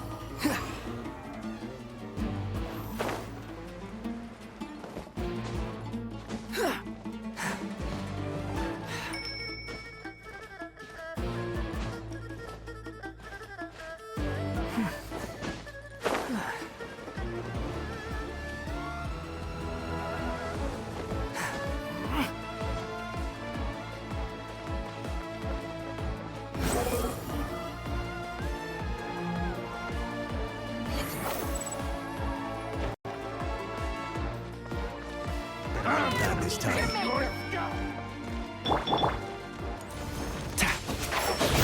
Time for this big one. By everlasting flame! Scorch and burn! Wretched vermin! Squall and fury!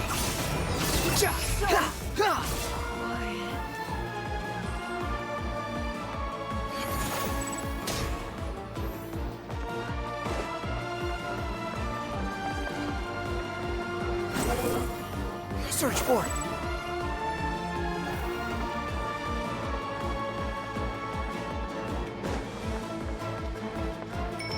Behold!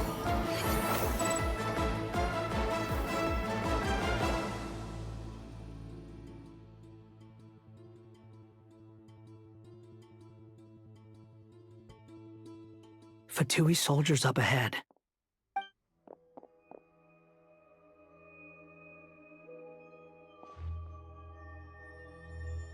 Careful. Prepare for battle. Hey! There's people over there. You have some nerve showing your faces here in the center of Sumeru City.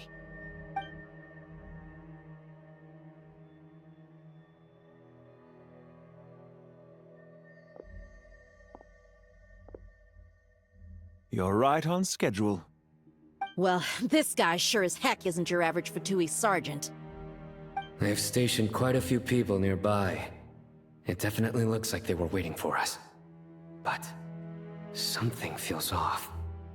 Everything about this guy feels too deliberate. I highly doubt he's just a subordinate of Dottores. And he's no mere sergeant. Whatever his rank is, it's high. Much higher than we thought. So you've been waiting for us. But it looks like you're geared up for a conversation, rather than a battle. Very clever, General Mahamatra Sino. I know you're the one in charge of this siege, and I look forward to making a deal with you. A siege? Sumeru City belongs to us! Historically, yes. But things can always change. We have quite a sizable force with us, you know. For instance... There's a Fatui ambush at the north gate. Can you handle him? We can for now. Yes, I'm quite sure both sides can hold their ground for the time being. The battle has not yet reached its climax. But what happens next? Do you enjoy watching bloodshed? Surely some of those here are people you count as friends. Once a war begins, some people must die. I doubt you wish that fate upon anyone you know. Wait a second. It's a trick. He's not even there. Silence! He disappeared. What was that? A ghost? Curses! He was never there to begin with. That was just a shadow projected there to lure us in. Enough talk! Attack! I apologize for being unable to accompany you at this crucial moment, but I am compelled to leave for reasons beyond my control. Please excuse me. Sumeru's General Mahamatra is quite ruthless. It's a good thing I wasn't there in person. Your illusion held them up for a time just fine. But now that they have seen through it, they will realize you were just a decoy. Decoy or not, what matters now is that they will be heading your way imminently. Not imminently. They are already here.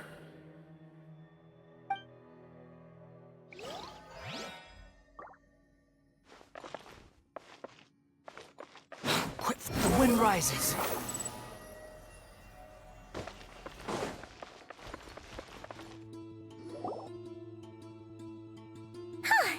We made it! This is far enough. Tainari, you go help Sino. Don't worry about us. We'll manage from here. Are you sure you don't need me to stand guard? No need. Once the connection is established, we'll disappear from the sanctuary of Surasthana. Go help the others. All right. Goodbye for now, then. Please tread carefully.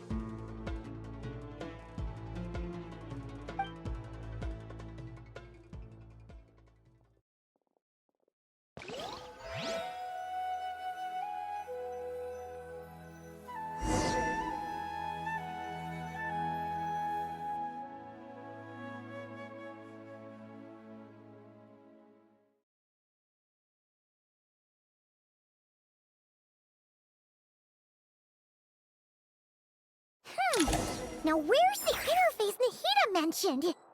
Come on, where's it hiding? Found it. It's over here.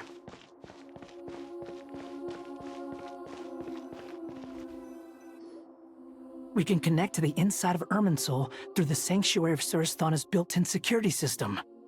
You should be pretty familiar with the process. Is it the same route as last time? For the most part. We don't need to adjust any of the parameters. Then I should be fine. And Paimon? Once you're both ready, we'll set off. Wait!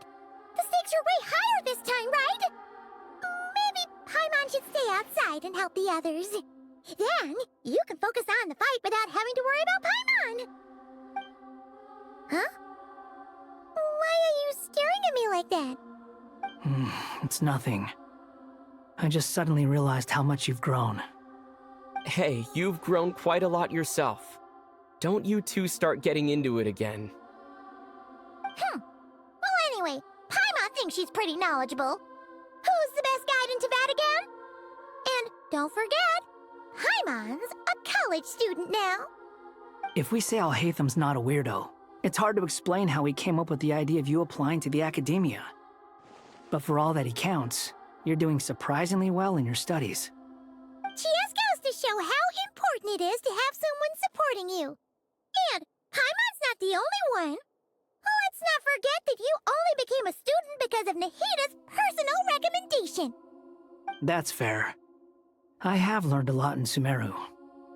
Oh yeah. Did you ever come up with that ugly nickname you promised me?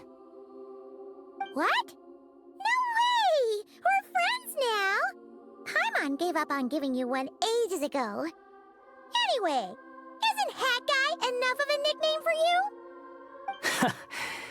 Fine. Suit yourself. We need to go. Paimon, if you're staying, look after yourself. Will do. Paimon's gonna link up with Tainari and Sino. You guys are the ones who need to be careful. We will be. Bye for now.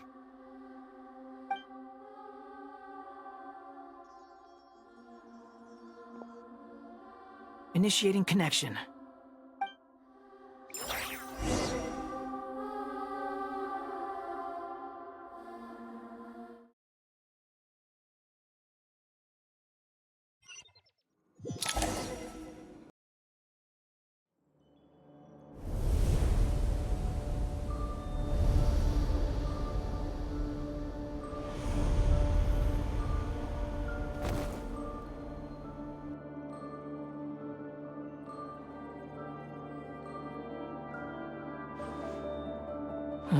Well, come to think of it. Thanks to our turn. Don't.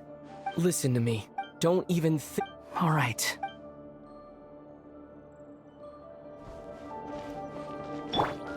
Squall Fury!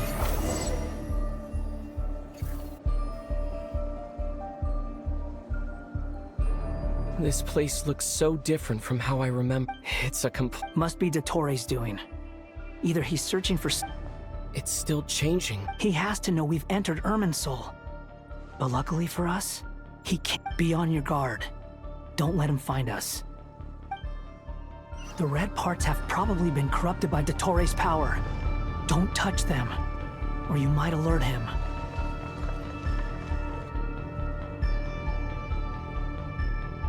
Behold!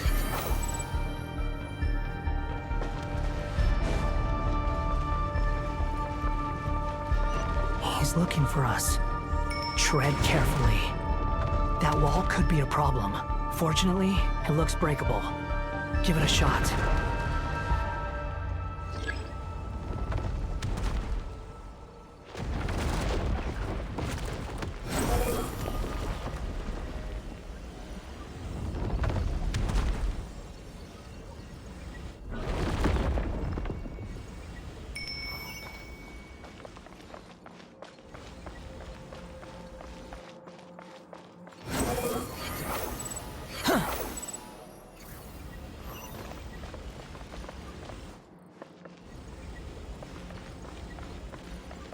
Squall Fury!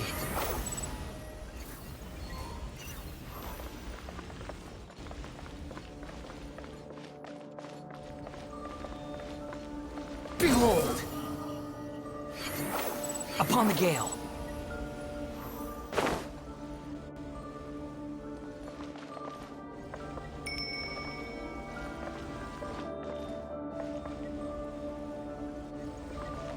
The wind rises!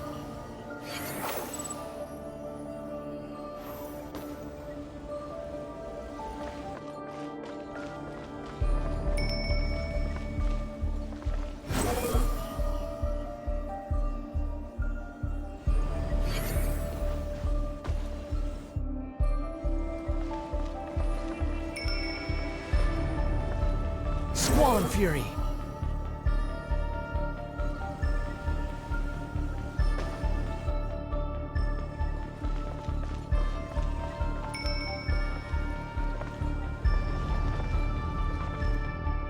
The wind rises.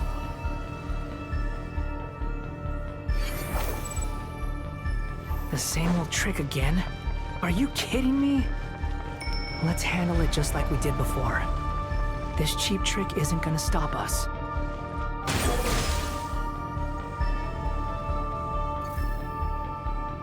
Oh no, it's a trap. Is that why he was using the same trick over and over again? To get us to lower our guard?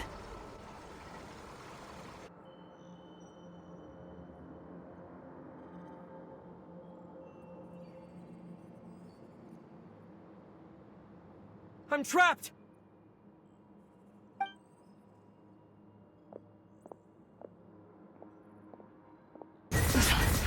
Why won't this thing budge? Hello? Nicole! Yes, it's me. I'm monitoring your... I couldn't see any... It's not the clearest image. I can't intervene directly, but I can help... Dottore in his current form is a blight upon both Irminsul and the ley lines. Pay attention to your surroundings. There must be sources of his contamination nearby. The corrupted information... Is that one of them? Precisely. Good work. But we're not done yet. Stay close, and let's see if we can find any others like it nearby.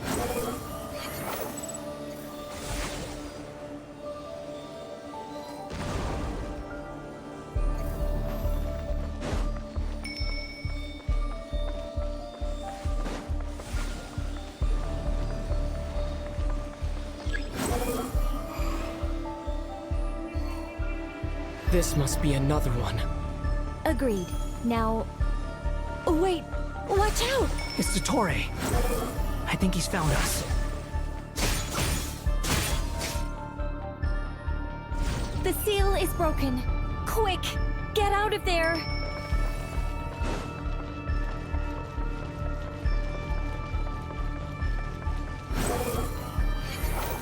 And where exactly do you think you can run to? Wait, what is that? Pursuers! That's gotta be it! Run! Don't let that thing touch you. Dodge that attack!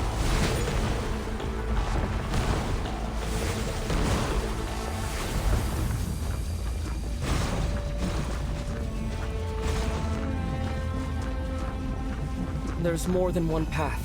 Which way do we go? To the left! Trust me!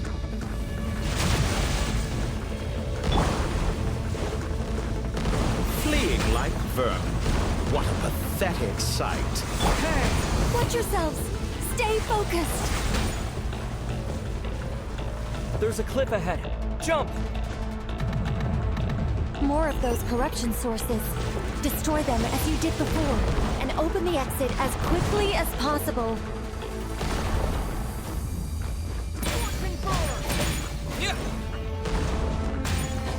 They're relentless.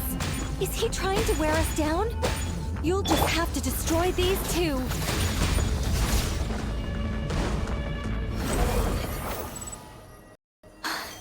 I think the pursuit is over. Hard to say. Stay alert.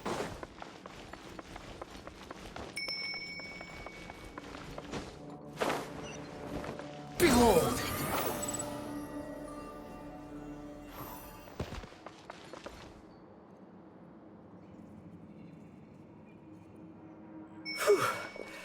I think we've made it to relative safety. Phew, goodness. That was tough.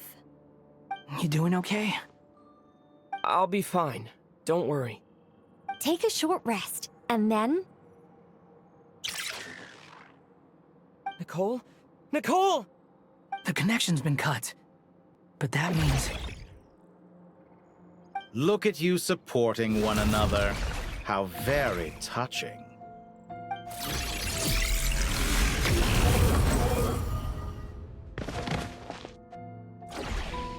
Dottore! Took you long enough to find us. You're more useless than I thought. Oh, really? I think I deserve a little more credit for my methods than that.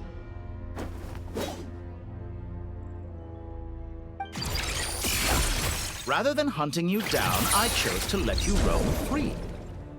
I indulged your presumption that I was unable to track your movements, played along with your clever little plan. Fleeing is for animals, but I rather enjoy watching you flee. Some things lose the will to run altogether as soon as you put them in a cage. If that's true, then why did you come looking for us? Because I wanted to observe you up close, of course. Don't misunderstand me, I'm not here for a fight. Is it so unusual that I wish to greet my old acquaintances in person? After all, it's been a while. Scaramouche.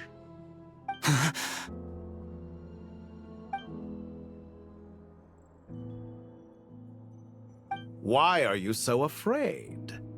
I have done nothing unprecedented in discovering the truth. Nor did I go to any great lengths to uncover your story. You made a bold series of moves in deciding to erase yourself. And with the power of this great chronicling device called Irmin's Soul, you were able to achieve something quite remarkable. Once most people form an opinion about someone, it tends to imprison their mind. Yet you managed to erase every trace of your existence. A novel take on death indeed. However, this meant that you stood out to me all the more when I saw you in Nodcry. I didn't even have to go looking for you. Just the sight of you was enough for me to intuit the truth. For someone in my position, connecting the dots was a trivial affair. It would have been more surprising if I hadn't managed to piece it together. You seem very pleased with yourself for figuring it out. I'm sure you'd even be more delighted to learn the full extent of your crimes. That would hardly be necessary. Besides, isn't there something that concerns you more right now? Something that fills you with dread? Let me put your mind at ease. I have no intention whatsoever of restoring any of the records you deleted. For one thing, it would be exceptionally difficult. But more to the point, I doubt that the prospect of losing your current life is all that frightening to you. Because in your case, the cruelest twist of fate is that you'll never again have the chance to make up for any of your mistakes. Isn't it? Dottore?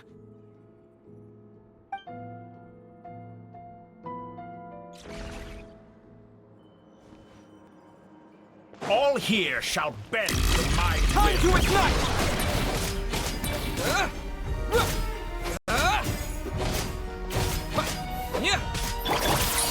The wind rises.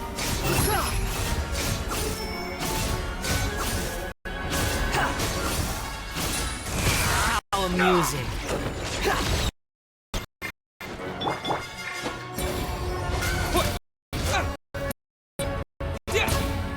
I'm afraid you'll need to do better than that to take me down. I expected you to grow stronger. Ah, how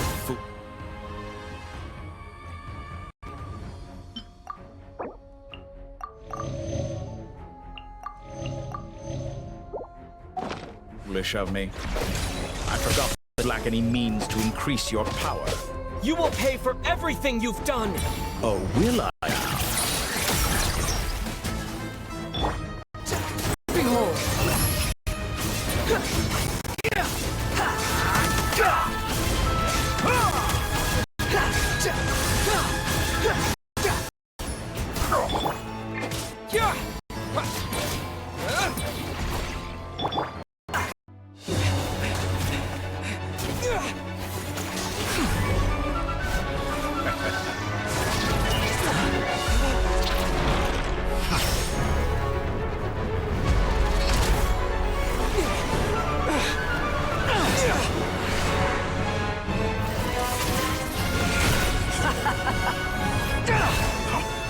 Does the prospect of death amuse you? I could ask you the same question! I'll distract Dottore. You focus on the mission. Got it!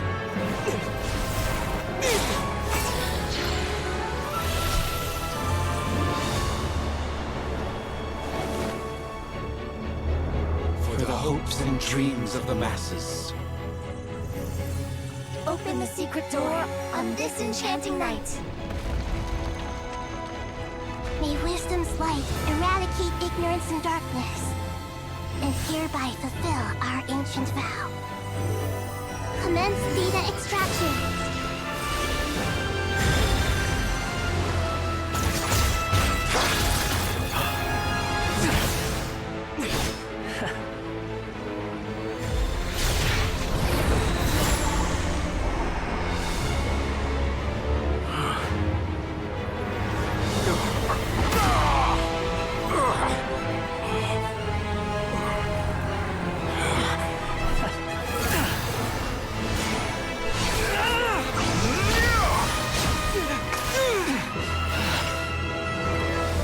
Cling to outdated ideals and stand in the way of progress.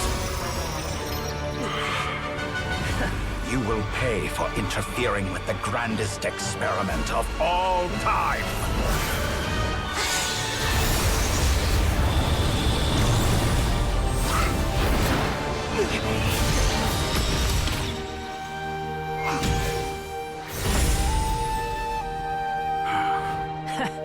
Good timing. Dottore, as clever as you are, you fail to understand wisdom.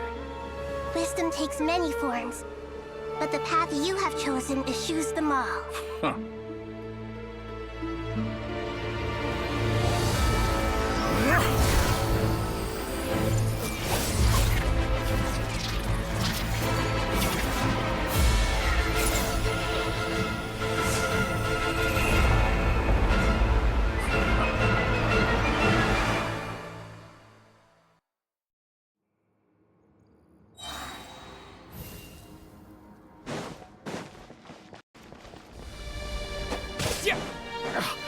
My strength is fading!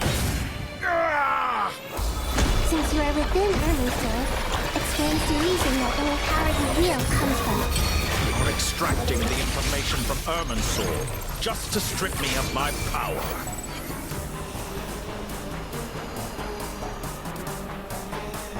I will find his weakness.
But it's nowhere near enough!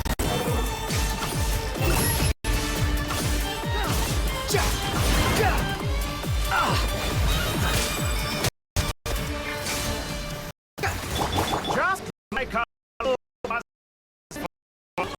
to ignite!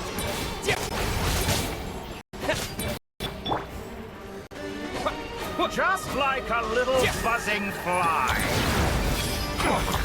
A pet trick.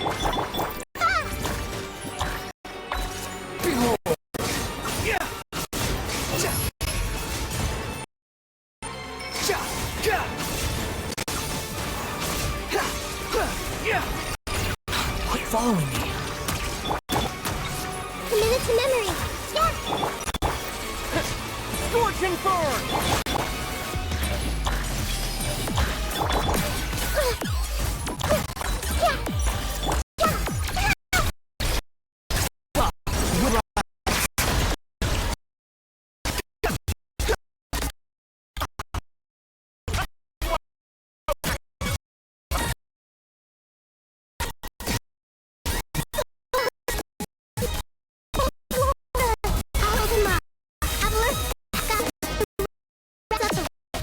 We certainly have a knack for surprising each other, don't we?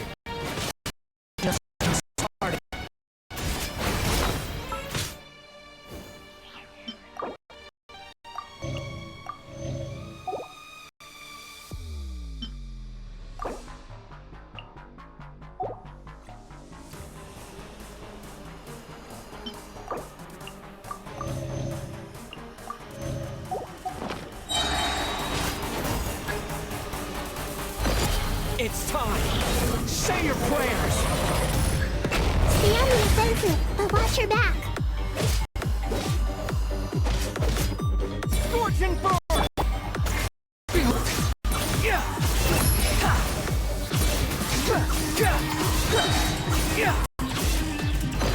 It's time!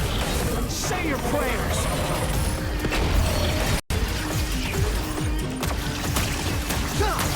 Squall Fury!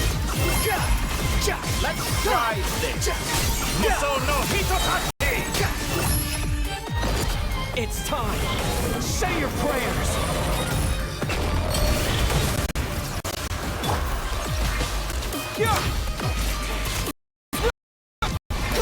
The wind rises!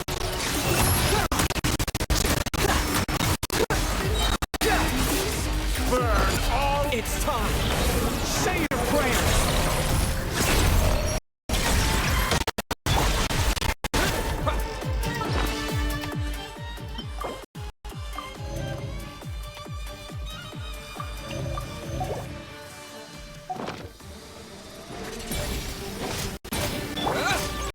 Swarm Fury!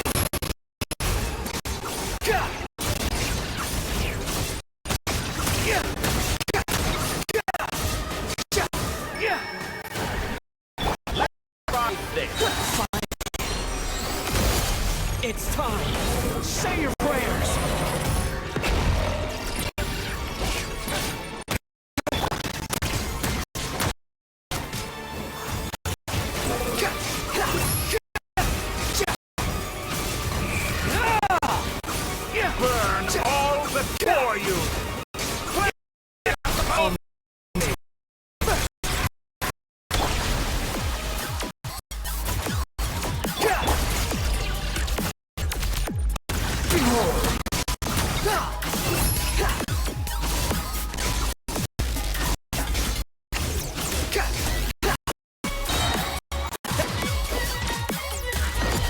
It's time! Say your prayers!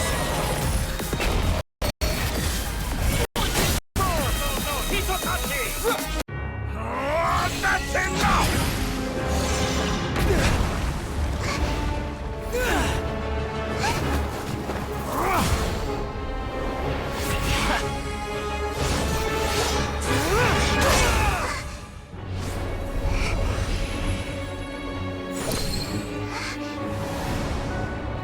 It's all yours. Do with it as you see fit.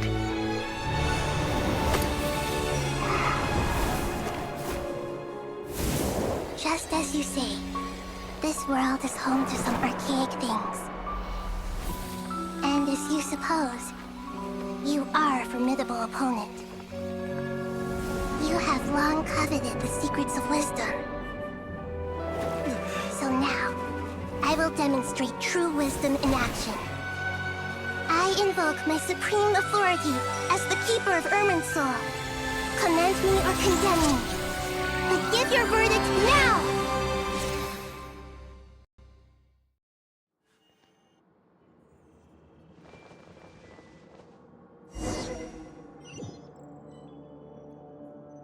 Blessed One of Wisdom, Mahakusaladhama, are you certain that you wish to exercise your authority to destroy Irminsul? It represents both your roots and your finest accomplishments. You truly intend to abandon the very thing you have always fought for? This is my decision. Irminsul has been corrupted beyond redemption. Irminsul is the original tree of Tevat. It is the means by which the heavenly principles maintains fate itself. The 7 Archons should honor and revere it, for their authority was bestowed upon them by the heavenly principles. It is precisely because I honor and revere it that I fight for the humanity it exists to protect. Wisdom is knowing how to weigh the options and make the right decision. If you truly care about the fortunes of this world, then it is me you should seek to preserve.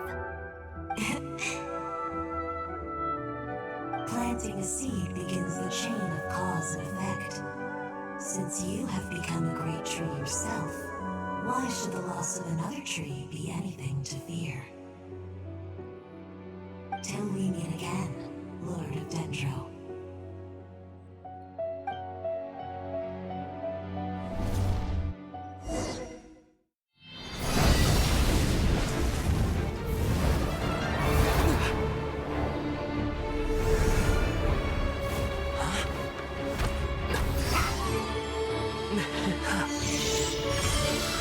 The first flame.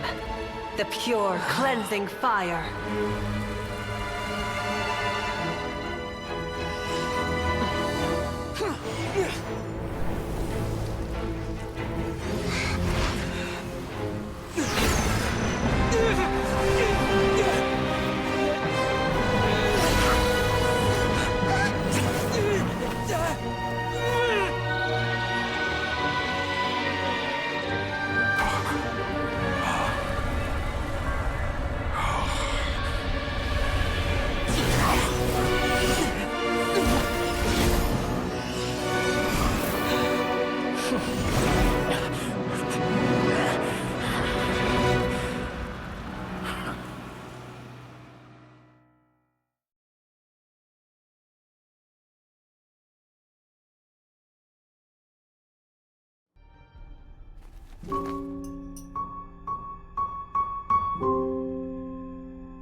Shall we? Where were we? I was suggesting that you needn't perform when signing a contract. You're only sitting here because your bank demanded an evaluation of the trustee. So you told a story about a young scholar from a merchant family in Sumeru? I told a compelling tale, didn't I? The post-expulsion story is far more captivating. The human experiments or the elixir of immortality? The part where you die. Ah, yes. My favorite part. The 35-year-old Segment thought of himself as Dottore, reserving the name Zandik for the original specimen. Of all the Segments, he was the most selfish. After his expulsion, Dottore searched for a new direction. He joined the Fatui, studied Elazar in great depth, secured resources. He was rather fortunate in his career. Zandik turned to Conrian technology and successfully created his segments. But this was not immortality.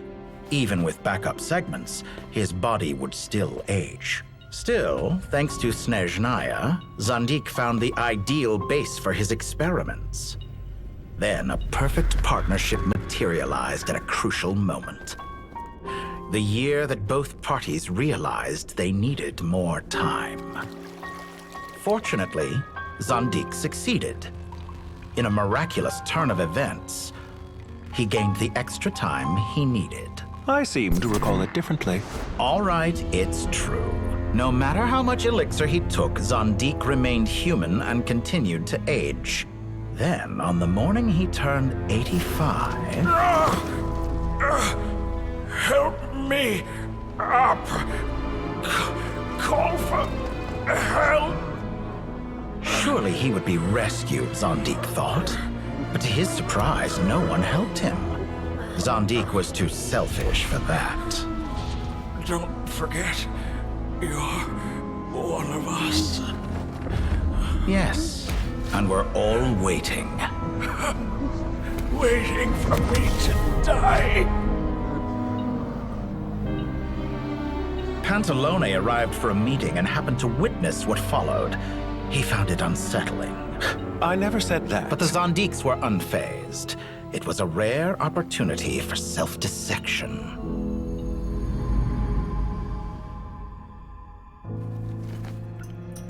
What does all that have to do with you depositing your data at Northland Bank? It has made me cherish my time in this world all the more. Fair enough. So you do have a sense of self-preservation.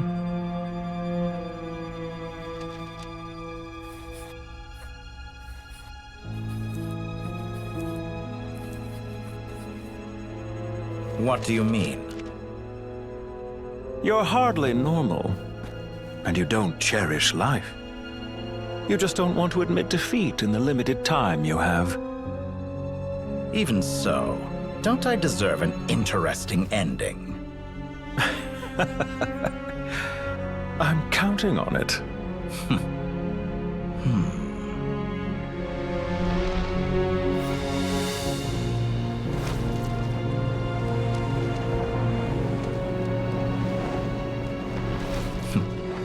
If nothing else, I expect my funeral will be a grand affair indeed.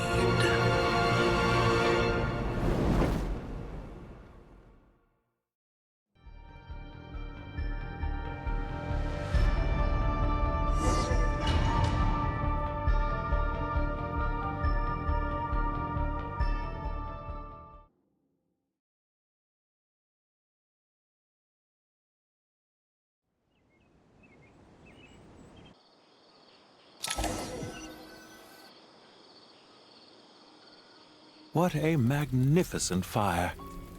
In Snezhnaya, we light fires to ward off the cold. Fire, it seems, is antithetical to ideas such as cold, frozen, and unchanging. Perhaps it has always been that way. From the beginning, fire has been used to drive away wild beasts and warm the body and mind. You could say it's a form of treatment. One that cures the human heart of mortal fear. Mortal fear? Something you haven't been acquainted with in a long time, by the sounds of it. Whereas you, I'm sure, must know the feeling quite well indeed. I remember when we first discussed the elixir of immortality, you claimed that extending your lifespan was about buying more time. But was that really the truth? You fear the prospect of dying a wretched end in this world, don't you? Of course I do. I'm only human, after all. And while you may have forgotten it, you cannot deny that you too were once human, Dottore. I do not believe that there is no such fear in your heart. Perhaps you are right. But I abandoned it long ago and devoted myself to my experiments. I have felt no fear since. From the very beginning, I never thought you could win this game. But still you came, contract in hand, to honor our agreement. Because I am a reputable partner. And as we have discussed, experiments are about more than results alone. The process is equally important. I have come here and completed my creation, and I do not regret my decision. I'm afraid your journey ends here. After I die, there will be no one to make the elixir of immortality, and your remaining stock will only last a few more years. How then will you prove that you didn't perish in this incident alongside everyone else? When I feel optimistic about market environments, I never forcibly adjust them. They have their own direction, and I myself am one such environment. I have been quite particular about many things in my life, but where the manner of my death is concerned, I choose not to be. You make yourself sound so magnanimous. Oh, but I am, and I hope you will be too. It may have been a long time since anyone told you this, Dottore, but I recognize that you are a truly rare talent. Ha! I can see it. The experiment in blasphemy that I've been performing all this time. It has been a long process, and I do not care about the results as much as people might imagine. If the very goal of your experiment was to explore infinite possibilities, then there was never any reason for it to end.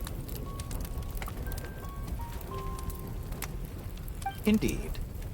Yet now, the experiment has officially drawn to a close. What should I call you? Zondik? Or do you prefer Dottore? Suit yourself. Goodbye, Feofan. This time, that's what it truly is. And don't I know it? Goodbye, Zondik.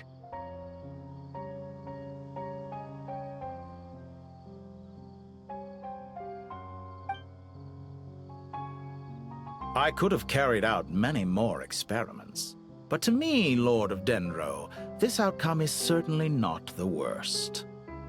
I believe you. But unfortunately, this is where it all ends for you. This experiment does not belong to you, nor do any of the results. Experiment. It sounds like you're trying to outdo me in my own field. Wisdom is conveying information in terms that people can clearly understand. You know exactly what I mean. Indeed. I can see no further outcomes. Ha. You have a formidable mind, and you are braver than I thought. Setting fire to the very thing your survival depends on. Your previous threat was empty, but this time, it is real. When necessary, wisdom can be as fierce as an inferno. Some of the flames that incinerate you come from within yourself. Perhaps you are right. You see what lies at the bottom of the human heart, and that is your wisdom. Here is where your journey comes to an end. All that is yet unknown belongs to those of us who will carry on living. It seems I have unwittingly been your arch-enemy all along. But now, it's all over. I do not deny your intelligence. But what you refer to as experiments, I would never describe in those terms. They are events that take place in the real world, and they are so much more than mere data. Goodbye. We will never meet again.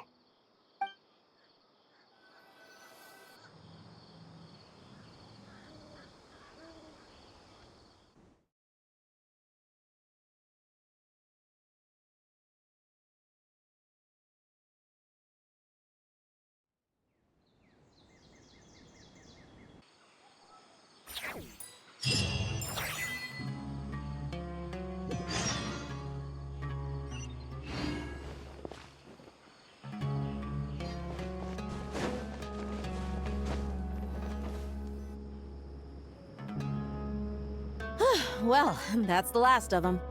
Everyone on the list is already back where they should be. It was a long, hard road, but we finally finished escorting everyone back. I just pray that we'll never need to leave again. I hope we can stay here forever in this peaceful paradise of our own choosing. Paradise. In the annals of the Temple of Silence, that word carries great significance. It represents the hopes and desires of the gods. Their longing for a place to rest. I wouldn't think gods need such a place. People always think they're the only ones who can lose their homes. They forget that gods too need a place to reside. As the Goat King once said, "A god without his people shall cease to exist." Gods need their believers every bit as much as their believers need them. Only we can truly understand how much the desert faith has faded over the centuries. But we still talk about the gods as though they're part of our lives. Given the myriad ways in which gods and humans interact, I'd say they really are.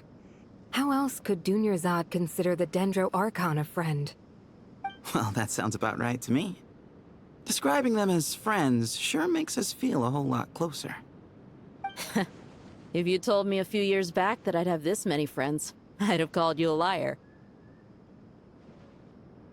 Belief is a choice, just like friendship.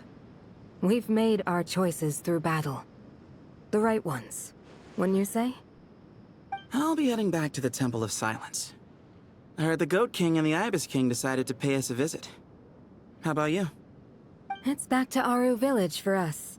Still plenty of supplies to distribute and people to help. Until next time, old friend.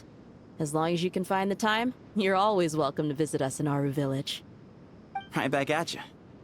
Make sure to drop by the Temple of Silence the next time you're free. Word is that 2 of the other 7 pillars, Shezapang and Bennu, might also be dropping by. Since you're wearing the symbols of their power, it'd only be fitting if you came to see them for yourselves. Dropping by? That makes it sound like they're visiting a neighbor's home. Oh, the temple was founded by Hermanubis, so I guess to them, that's exactly what it is. Guess that's true. All right. We'll make sure to find time to stop by. Stay safe on your journey home. I will.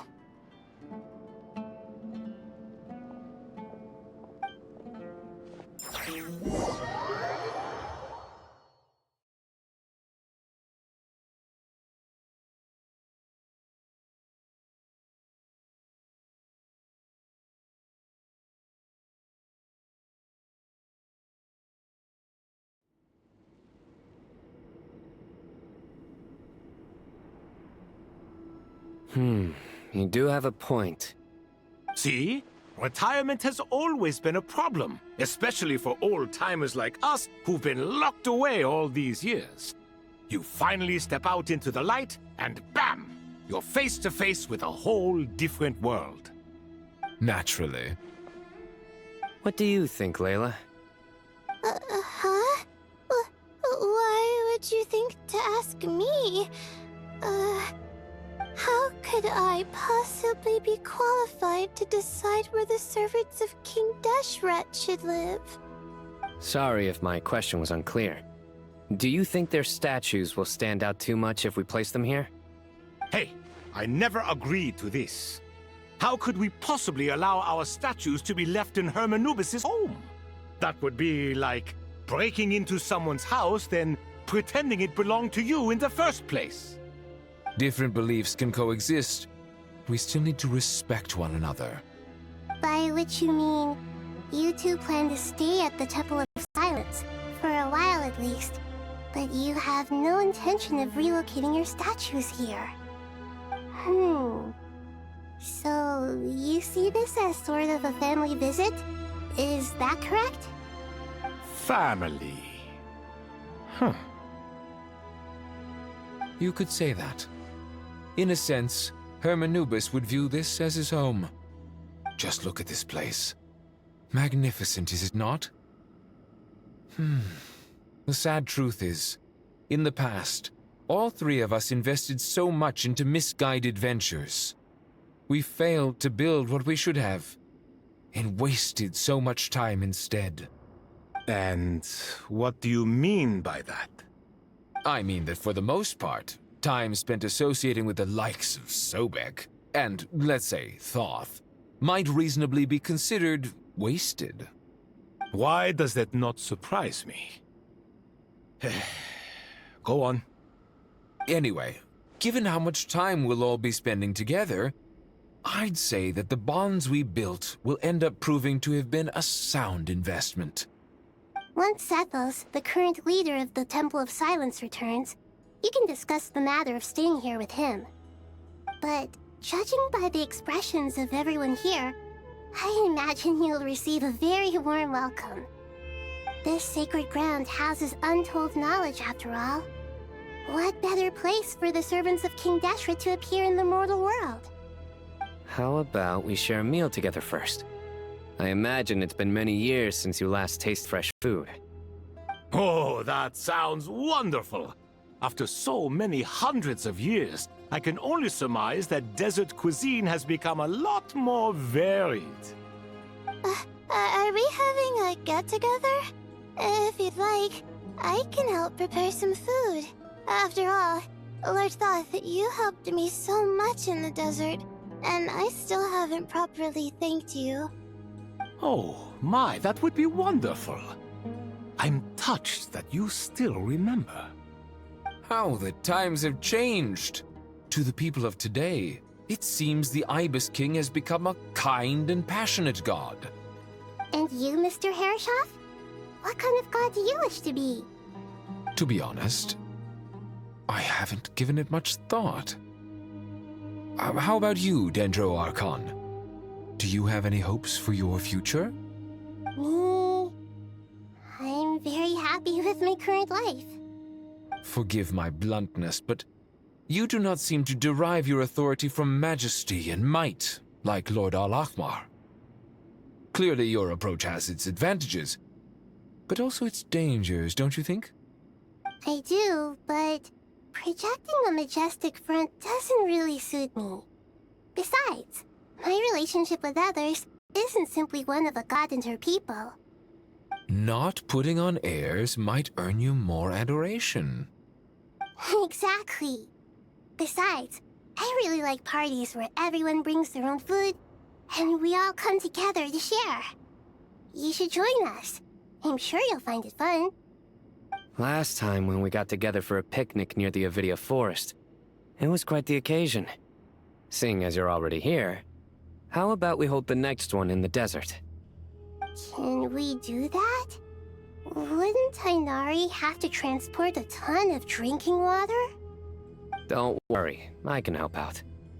Layla, would you like to join us next time? Me? Sure.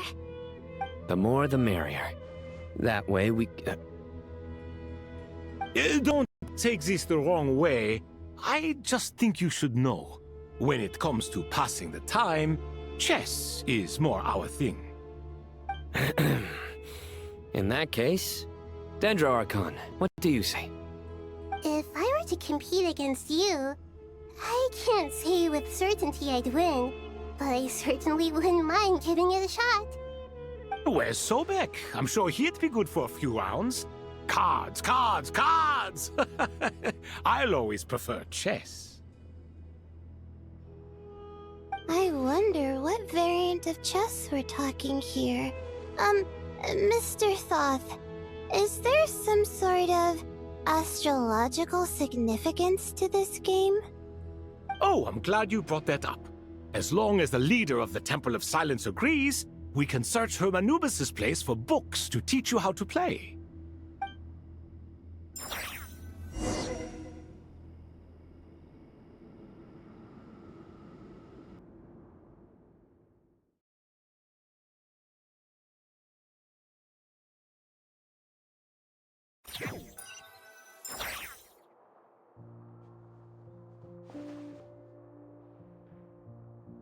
Such devastation visited on Sumeru City. So many houses destroyed or damaged in the fighting. Who could have foreseen this? Look at all of this. It's going to take me forever to tidy up. I suppose living below the academia doesn't always work out to your advantage. I would have thought a little appreciation of my sincerity and effort in helping to clean up this mess might be in order. Helping? Effort? This is your house! Of course you should be putting in the effort! If anything, I'm the one who's helping! So you see yourself as just a helper in this situation. I must admit, I'm rather shocked. If you're trying to say that since I live here too, I have an obligation to tidy up, fine. I suppose I do. Wait a second, stop changing the subject! Nevertheless... In the wake of a great storm, a missing roof is a predictable inconvenience. Can you stop making it seem like I care more about this house than you do? Doesn't it upset you at all to see your home in this state? I won't pretend it's ideal, but that's no reason to be upset. This is the roof over your head, your shelter from the cold. The furniture is scattered, the paintings have fallen off the walls, the windows are shattered. Don't you feel even a little disheartened? The way I see it, these problems are easily solved. Ugh, this is precisely why I hate talking to you about sentimental things. It's like banging my head against a wall. You simply don't understand just how much work goes into making a proper home. It sounds like this is causing you a lot of anguish. You mean the house or the paintings? I mean your sentimentality. Oh, well, yes. But I'd rather not dwell on such things right now. Generally speaking, when anguish becomes the norm, people usually make an attempt to improve their situation. But there are so many people and things in life that are difficult to change. It's not like you can force them. Besides, anguish can be a source of inspiration. And I'm not sure I could break my reliance on it. I'm glad you're able to make yourself think like that. What kind of a response is that? I was stating a profound truth about the very nature of art. Suffering is the cradle of all creation. Even you can't deny that. And I wasn't trying to. I'm just happy for you. Pure and simple. Can't you tell? Happy about what? Happy that you can always find an answer that backs up your views. You... More often than not, life is a process of running into problems and then searching for answers. Yours more than most. Not everyone's so good at justifying things to themselves. It's something that you've been steadily mastering. Huh. What about you, then? What skills have you been mastering lately? Pass me that box. Huh? Okay. You may consider this my progress on the path to mastery. What? Wait a second. Isn't that box mine? Hey, it is! It must have fallen off that shelf. I'll hate them. Those are my paints and inks. Would you like me to put it in your bedroom for you? Huh? I mean, sure, if you don't mind. What kind of progress is this? Does he think he can bribe me? Not that giving me back my own things is much of a bribe. These books on the floor, they're a complete mess. And this one, didn't he say it was an out-of-print collectible? It's completely covered in dust, and some of its pages have even fallen out. Ugh, guess I should help him repair it. This one too. And this one.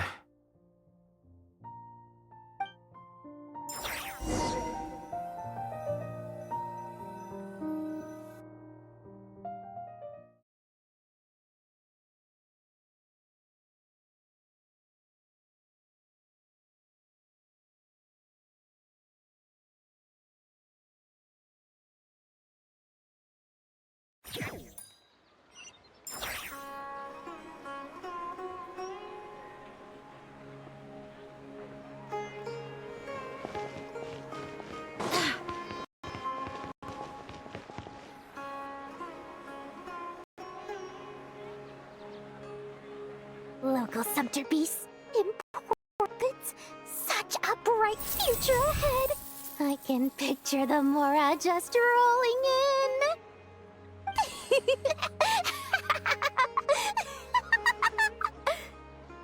You do realize you sound like a choking cow? It's called being imposing. Can't you feel it? Are you not intimidated? Oh, I'm positively shaking in my sandals. What commands do you have for me, oh mighty Lord Sangamabe? You've got a lot of nerve, Nefer. You went and told Candace and the others everything, didn't you? Seriously, do you have any idea how differently they see me now? Surely that's a good thing. I presume they're more disposed to actually like you now, maybe even view you as a friend. You traded my secret for sympathy! Thanks to you, I've lost every last shred of my mercantile majesty. How am I supposed to make anyone think I'm a big, scary investor now? The dark days of Lord Sangamabe are behind you. Why not take this chance to make a few honest friends? Speaking of friends, since when did the notorious Lady Nefer gain such an admiration for holier-than-thou types? A moon chanter here, an angel there? Who'd have thought it? A coming together of fates, nothing more. No need to throw around accusations of admiration. Forget it. You're right about one thing at least. Making friends is never a bad thing for a merchant. Still, I really took a loss this time.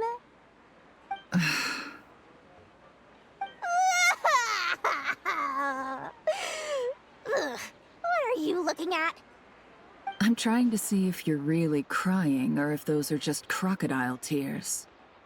A little birdie told me that when Lord Sangamabe makes money, the tears flow from the center of her eyes. But when she loses it, they flow from the corners. Which is it this time? Ugh, you are so annoying. I'm not talking to you anymore. Nefer, thank goodness you're here. I've been looking everywhere for you. Huh? Oh, well. If it isn't the House of Dana's very own librarian. What can I offer you today, Miss Katayun? Oh, no. I'm not here to buy. I'm here to bring Lady Nefer a book, and a fascinating one at that. We agreed to meet at the entrance to the mausoleum of King Deshret. One more thing. I bought this copy with my own money. It's not borrowed. Reasoning knows not time of day, but suspense always follows lizard. That's quite the mouthful. Huh? Isn't that the one that... It was all the rage for a while. People throughout the city were clamoring to get their hands on a copy. The names inside were all circled. Everyone thought it was a riddle.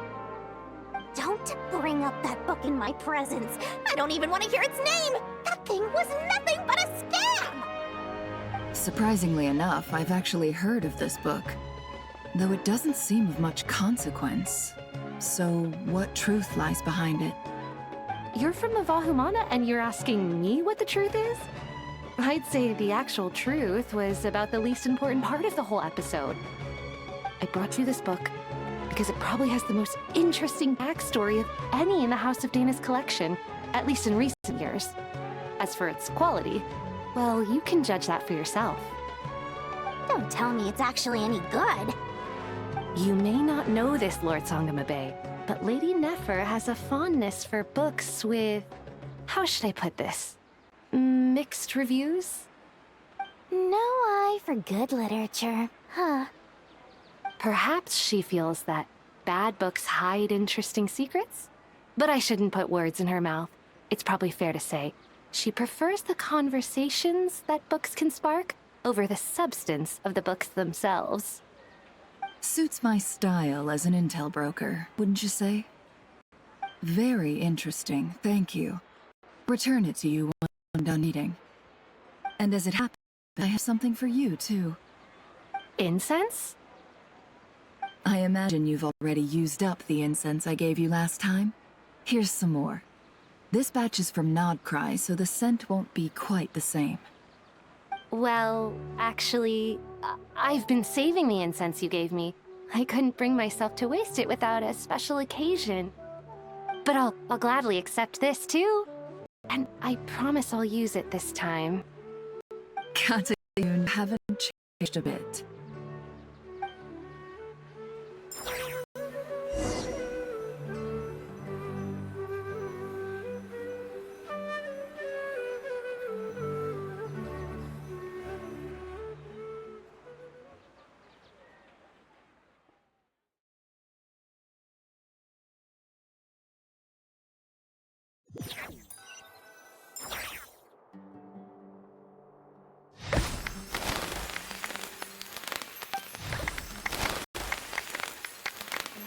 Congratulations, Kale. Well done, Kale.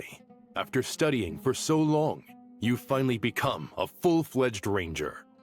Sure hasn't been easy for you, huh? This really is fantastic news. All grown up. No longer a trainee, but an official forest ranger. Oh, the next step is to secure tenure in the academia. Thanks, everyone. It's true. I'm an official forest ranger now. Master Tainari, thank you for your guidance and support. I wish Mr. Sino were here so I could thank him too. Sino had a matter to attend to at the Temple of Silence. I don't imagine he'll be back for some time. But don't worry, we can celebrate together once he's finished. I'm afraid the party will have to wait. Kale still has some matters to attend to first. Kale? Is everything all right? No, it's not what you think. There's nothing wrong with my health. I just have a few things I need to deal with. I've made plans with the Traveler and Paimon to visit Mondstadt. Master Tainari and Mr. Sino will be accompanying us too. Well, that's a relief. Let's get together when everyone's back. I'm sure you'll be doing even better by then. Of course. I have a feeling you're right.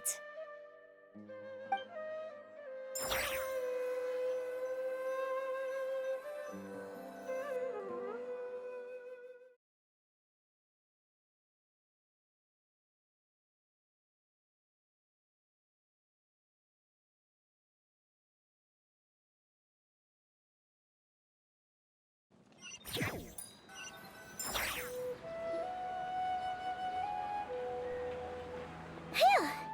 After all that catching up on sleep and food, Paimon's feeling full of vim and vigor again. For someone who spends so much time resting, your recovery routine is surprisingly simple. Hey! Paimon's been working her butt off too, you know. She flew all over the city helping everyone out. Don't worry, I saw how hard you worked. Alright, we all know you're the most hardworking person in Tavad. As long as you're rested and full, that's what really matters. Paimon's been looking around the place, and it seems like the city's already on the mend. But Paimon's been wondering how Nahita's doing. We should check in on her.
What's going on here?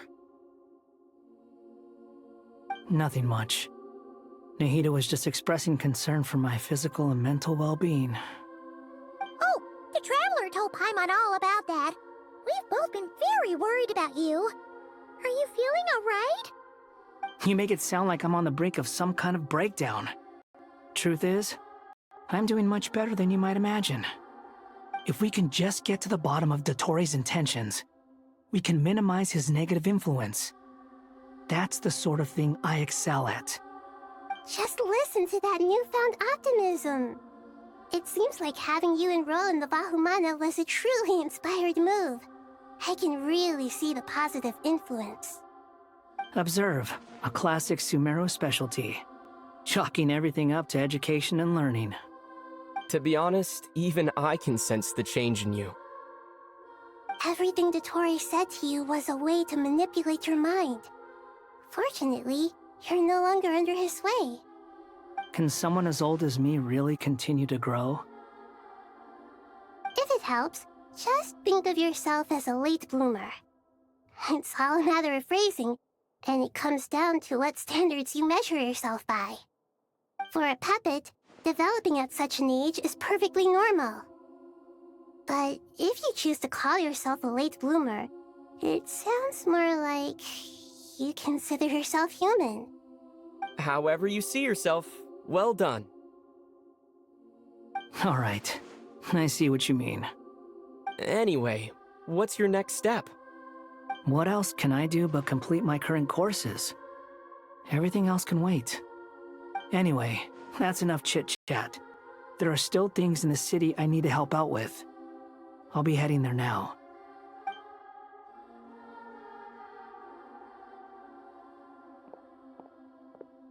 I'm so happy that Hat Guy is doing better than we thought.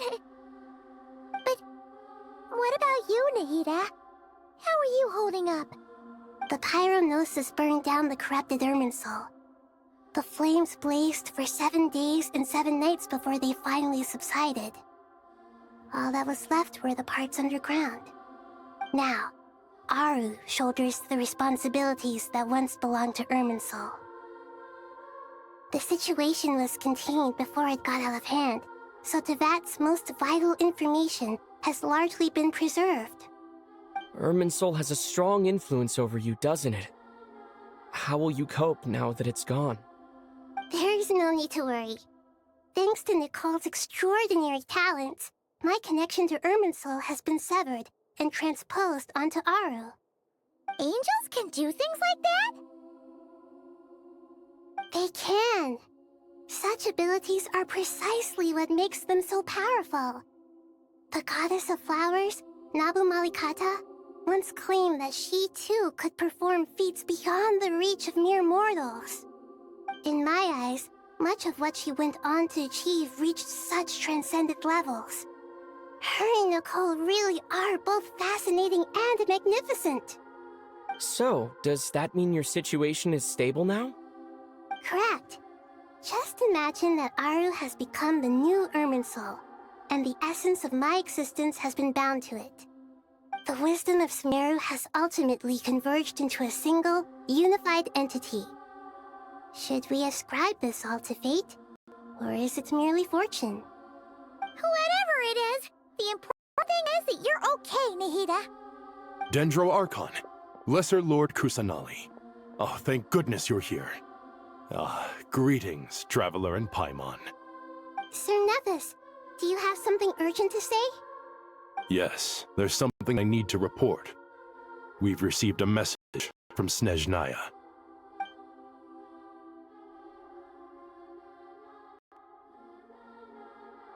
The Fatui Harbinger, the Rooster, sends us his sympathies, along with all the usual pleasantries. His stance is that, following the unrest and Nod Cry, Dottori was subjected to internal censure. This madness was the act of a rogue element, one who cannot be seen to represent the WarriorNY Palace. No less can be expected. Snezhnaya paid a heavy price working to stop him. They even lost one of their own Harbingers. The Leather report goes on to say that even so, Snezhnaya can't claim to be blameless. Apparently, he will deal with Dottore subordinates in accordance with Snezhnayan law, holding all those involved in his crimes accountable. Additionally, they are supplying relief funds and supplies, which are already en route. They hope this will aid in Sumeru's reconstruction. Sounds like he's got an answer for everything. True. But as diplomatic rhetoric goes, it's highly effective. Completely watertight, both in logic and sentiment. This disaster has had a profound impact on Sumeru. There is much that I will keep in my heart. The matter of Dottore can be seen as settled for now. We are sure to cross paths again in the future, and in that light, Snezhnaya would do well to uphold their responsibilities and keep a tight rein over their actions. With Irminsul burned, the flow of fate now carries many more possibilities. I will be watching carefully. Perhaps we can move on to a less serious matter? Dendro Archon, will you eat with us once this matter is dealt with? Everyone wishes to celebrate together. Your presence would be most welcome. Of course! Junior Zod, Sino, and Hypatia all told me the same thing. If there isn't enough room for everyone, we can arrange back-to-back feasts. What a wonderful idea. That just leaves the question of what we should eat. Not more tomatoes, surely. More? Dendro Archon, what do you mean by more tomatoes? Those good friends of yours are always talking about tomatoes. Sometimes when I'm walking through the city, I can even hear them arguing in the fields. Since you see them so often, you must hear about tomatoes even more than I do. Tomatoes. Tomatoes. The word has a certain magic to it. Like the autumn fur of a sumpter beast swirling in the wind, sometimes flying up my nose. Tomatoes. What can we make with tomatoes? Wait, why tomatoes? Take your time, there's no need to rush. The Traveler, Paimon, and I still have somewhere we need to visit. You'll have plenty of time to think it over before I return. Does this mean you're going to Natlan? Meet them there in person. It will require a long journey. I know. But this is necessary. I must go myself. Traveler, Paimon, we'll set off as soon as you're ready. Is that all right? Sure. We'll be ready whenever you are. You'll hear no objections from Paimon. We should grab some snacks along the way, though. It'll be just like going on a long holiday. Wonderful. I'm looking forward to this so much.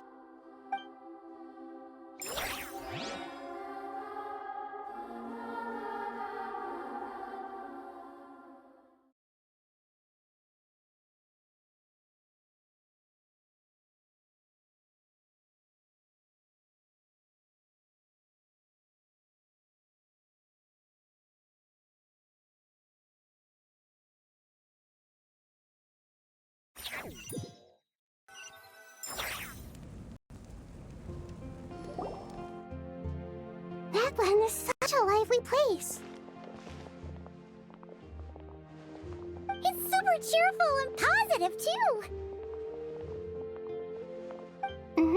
I can see that. There are people outside exercising at all hours. Such a healthy way of life. You came. Welcome, welcome.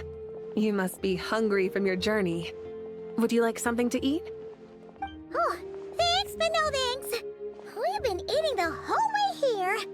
We had a mushroom platter, sap's meat stew, butter braised chicken, hot sour pudding.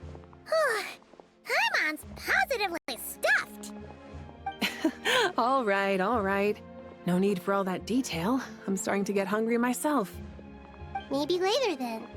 We can wait till everyone's got an appetite, then I'll head out for a meal together. Sounds like a plan. Let's find somewhere to sit down.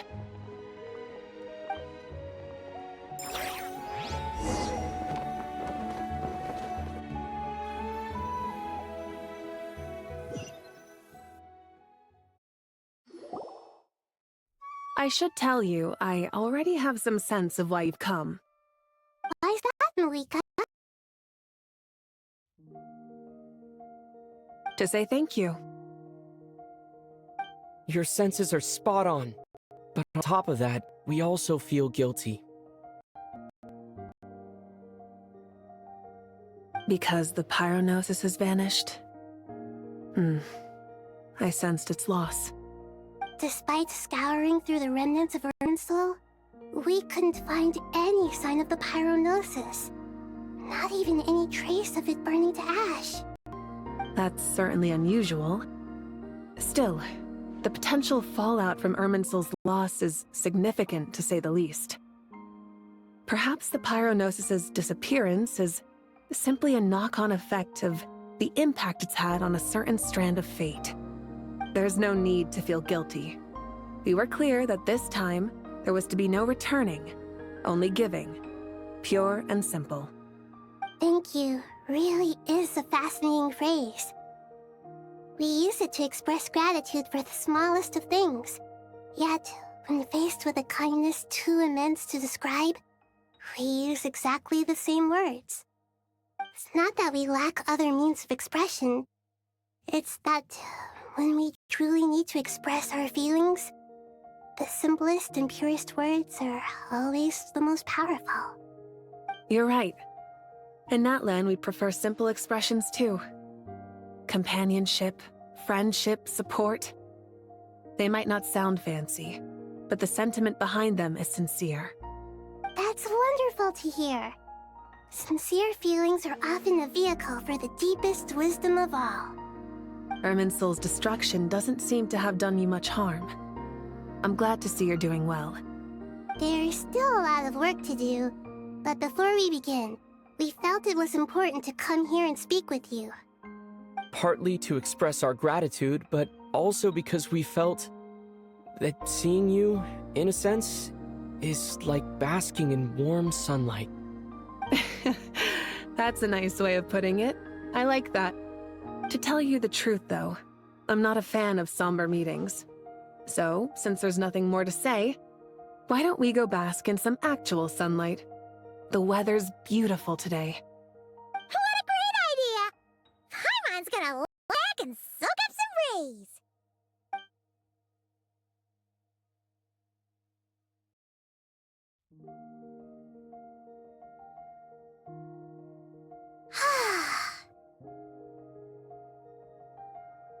In that case, I think I'll lie down for a bit too before we head to our next stop. And where might that be? Mondstadt. Paimon and I are gonna head back there with Kale and the gang. Long ago, I sensed that the god remains inside Kali had come from the goddess of flowers, but I kept it a secret. Those remains weren't hurting Kali, not as she is now. They simply exist. Besides, I could sense a deep yearning within her. A yearning for an ordinary life. A yearning to hold on to the hard-won happiness she now enjoys. With someone like her, I have a responsibility to keep her secret. She should be ready to face the truth by now. Whenever people meet, there is always the potential to create warmth and kindness. Every child grows up. But even as adults, they are still children in the eyes of certain people. Oh, just like how Paimon sometimes sees Nahida as a little kid. Is that so? Well, anyone who's friends with a kid is probably a kid themselves. Of course! And there's nothing wrong with that. When we get back, we'll actually be hanging out with another of our friends who happens to be a kid. Or more like looking after, in her case. Anyway, we'll always be there to watch out for our friends. Dear Pros, when you receive this letter, I'll probably be as busy as always. But busy with wonderful things. That's because I'm no longer a trainee. I'm now an official forest ranger. Impressive, right? Sino said that official rangers are much tougher than trainees. Though he did say it was already pretty tough to start out with. You probably heard that something big happened in Sumeru recently. Don't worry, it's all been taken care of. We're heading to Mondstadt soon, So if you're free, maybe we can meet up. Plus, it's just me. A few of us are going. Hey, do you still remember that time we all got together? You know, when we all went to the Bloom Festival? It'll be just like that.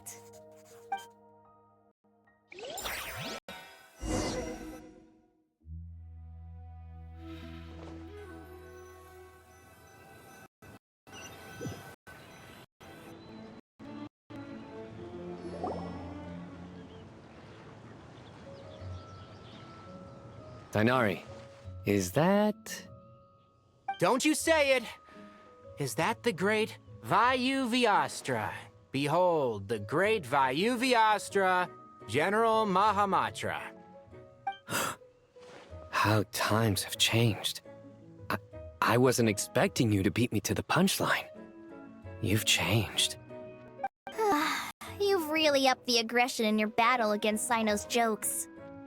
Kale, how did you know what I was going to say?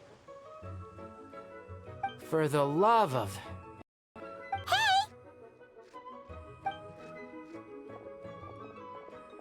Traveler! Paimon! You're right on time! I hope we haven't kept you waiting. Kale!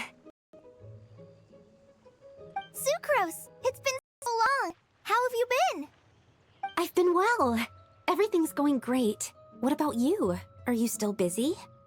Not at the moment. Oh, right! That juicer you gave us works amazing! Farzan loves it! Seriously? That's wonderful. I don't suppose you drew up a detailed test report. Oh, what fruits did you use? How's the texture of the final product? Sucrose, you might want to try asking your questions one at a time. Albedo! Paimon didn't see you there! It's been a while since all of us were together like this. How about we follow the same plan as last time? Good idea, my friend. You never disappoint.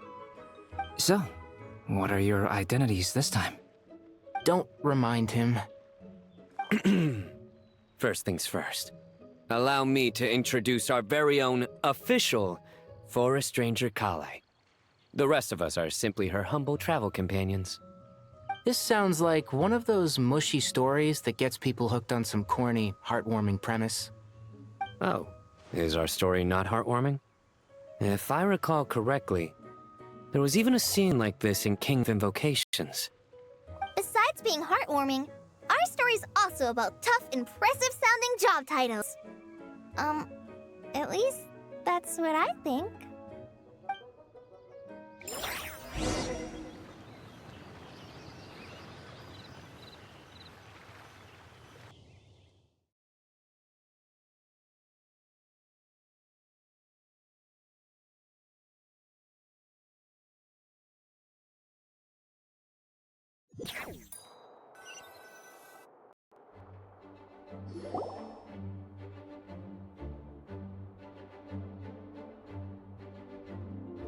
Oh, you're here already?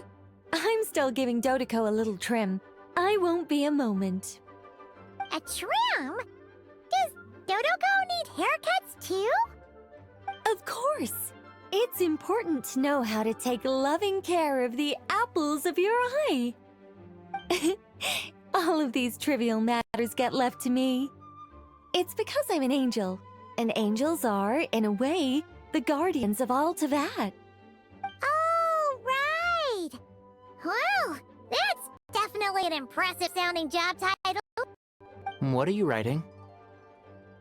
I'm just brainstorming some cool-sounding lines. Oh, write them on these card backs. Of course. Clearly, my lines are pretty amazing, wouldn't you say? Miss Nicole? Kale? You seem a little nervous. I was just wondering, who was the person you mentioned who needed their wish fulfilled? Wish? What do you mean? Miss Nicole asked if we could meet up at Mondstadt once everything was over. She said a friend of hers had a wish that needed my help to come true. Well, you never mentioned that before. All we knew was that you'd arranged to meet in Mondstadt. But we thought it had something to do with the god remains. To be fair, thing I told you was true. Anyway, my friend is waiting. Come on, let's pay her a visit.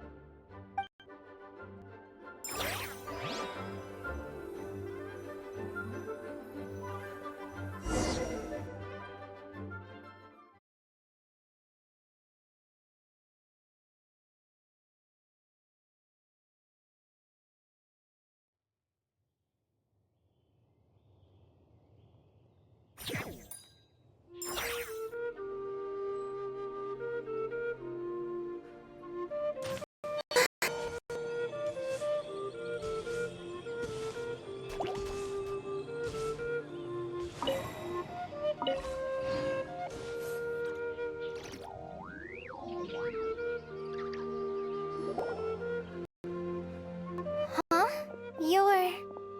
Surprised? I bet you weren't expecting to meet a woman like me beneath this beautiful tree in a faraway land. An oasis will spring from the place where a djinn resides. That saying falls somewhat flat here in Mondstadt, given that everywhere is already so lush and green. Lilupar! What are you doing here? I made friends with Miss Nicole. I asked her to bring me here and then invite Kale to come. The prologue to this story is that I have a wish. It has stirred within my heart for centuries. Millennia, even. Originally, it was merely Al-Ahmar's lie, but now it has become reality. Could this be... related to the goddess of flowers? My dear young lady, my mistress left her final trace in this world upon you. I can't tell you how glad I am to see you here. And now I have seen you, and peered into your heart. You have experienced hardships and suffered setbacks. The torment an ordinary person might expect to face has befallen you threefold. This is the source of your resilience. But, beneath all this, I've witnessed the seeds of desire. You yearn to return to the simple life you once knew, do you not? I do. I want to throw away everything that isn't mine. But how do you decide what is yours? The scars that others carve into your flesh? The kindness and love they inscribe? Are these things not yours as well? They are. This is something I've talked about with Miss Nicole. Miss Nicole said I should learn how to adjust my standards. I just want to live as an ordinary human. Anything beyond that isn't mine. Don't you want anything from the remains of the goddess of flowers? She gave me a revelation once. I think that's already more than enough. In the past, you would not have possessed such a rich heart. Your brief life has taught you to hold on to everything good, to home in on kindness. How fascinating. You're nothing like Nabu Malikata, and you're certainly not her. Of course not. I'm not some great and powerful being, Miss Lilupar. Yet I am a djinn. We exist because of the Lord of Flowers. We revere and love her. My wish is to see her one last time, to give everything for her. Kale, can you do this for me? But her remains won't be easy to remove. Are you sure this is what you want? That's beside the point. First, I need to know. Are you willing to do something for the soul of this lonely, wandering woman? I'm willing. But look, you know nothing about me. Even if you have heard the stories about me, all you would know is that I was rightly punished for the many evil deeds I committed. Ah, so you do know. Your lips are quivering, your eyes trembling, and still you're willing to do something for me. Life has been cruel to you, and yet you've learned to be kind. My dear young lady, to repay your kindness, I too must play my part. Are you sure of this, Lilupar? I yearn to see my mistress. For this moment, the world can burn to ashes, the universe be engulfed in flame. I care about nothing else. And you, Kale, I can give you a gift. You'll become just another ordinary human.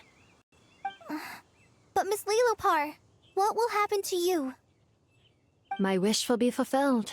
and I can die happy. Why would you wish for that? A long, unending life might seem desirable for one who has never possessed it, yet it brings torment to one who has. My remains are scattered across the yellow sands, but my soul can find no peace. Since you've promised to grant my wish, give me that release. Allow the dying to die, and let the dead rest in peace. You have my thanks. Kale, there's no pressure on you. What she said, it's all true. A wish is a genuine desire, after all. It's as if you want to use the last of your life to give me a better future. Nothing's so selfless. We'll be using our futures to fulfill each other's wishes. This is a noble act, a beautiful and secret transaction between two women. I understand. Miss Lilupar, I'm ready. Close your eyes, Kale. Then open your soul. From there, I will embrace my mistress. The downpour of flowers is your touch. Like returning to the very beginning. Like surrendering to your grace, my mistress. People say that devotion is beautiful, yet filled with pain. How foolish of them. For me, devotion is beautiful, pure and painless. Devotion is my love. Thank you.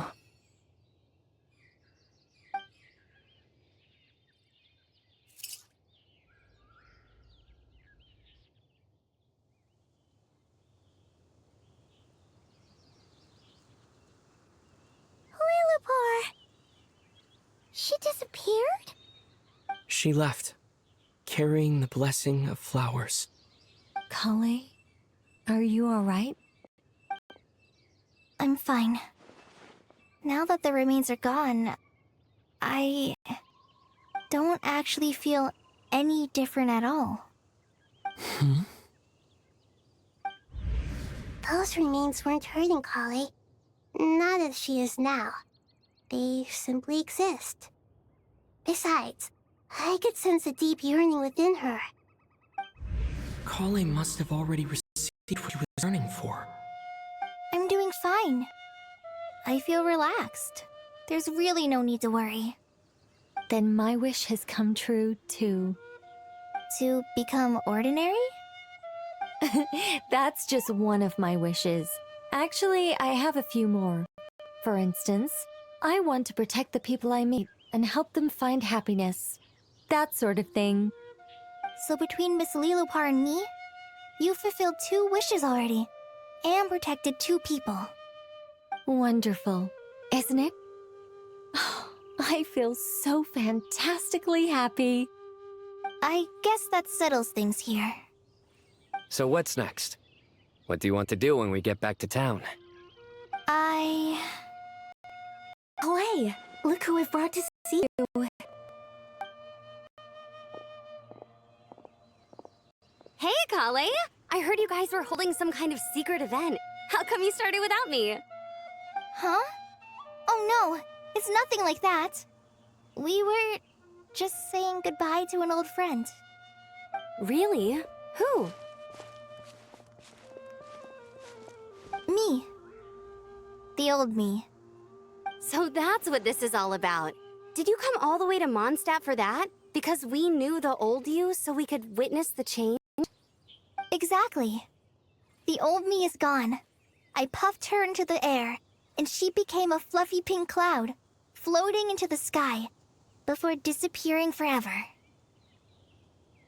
Do you think, maybe up in the sky, she has friends waiting for her with test tubes, flasks, and bows? Oh, when you put it like that, it doesn't sound so bad after all. What do you think, Miss Nicole? I think maybe that's right. At least, if it were up to me, I'd consider that a happy ending. Dear Sucrose, even though my childhood ended long ago, these past few days have really felt like growing up again.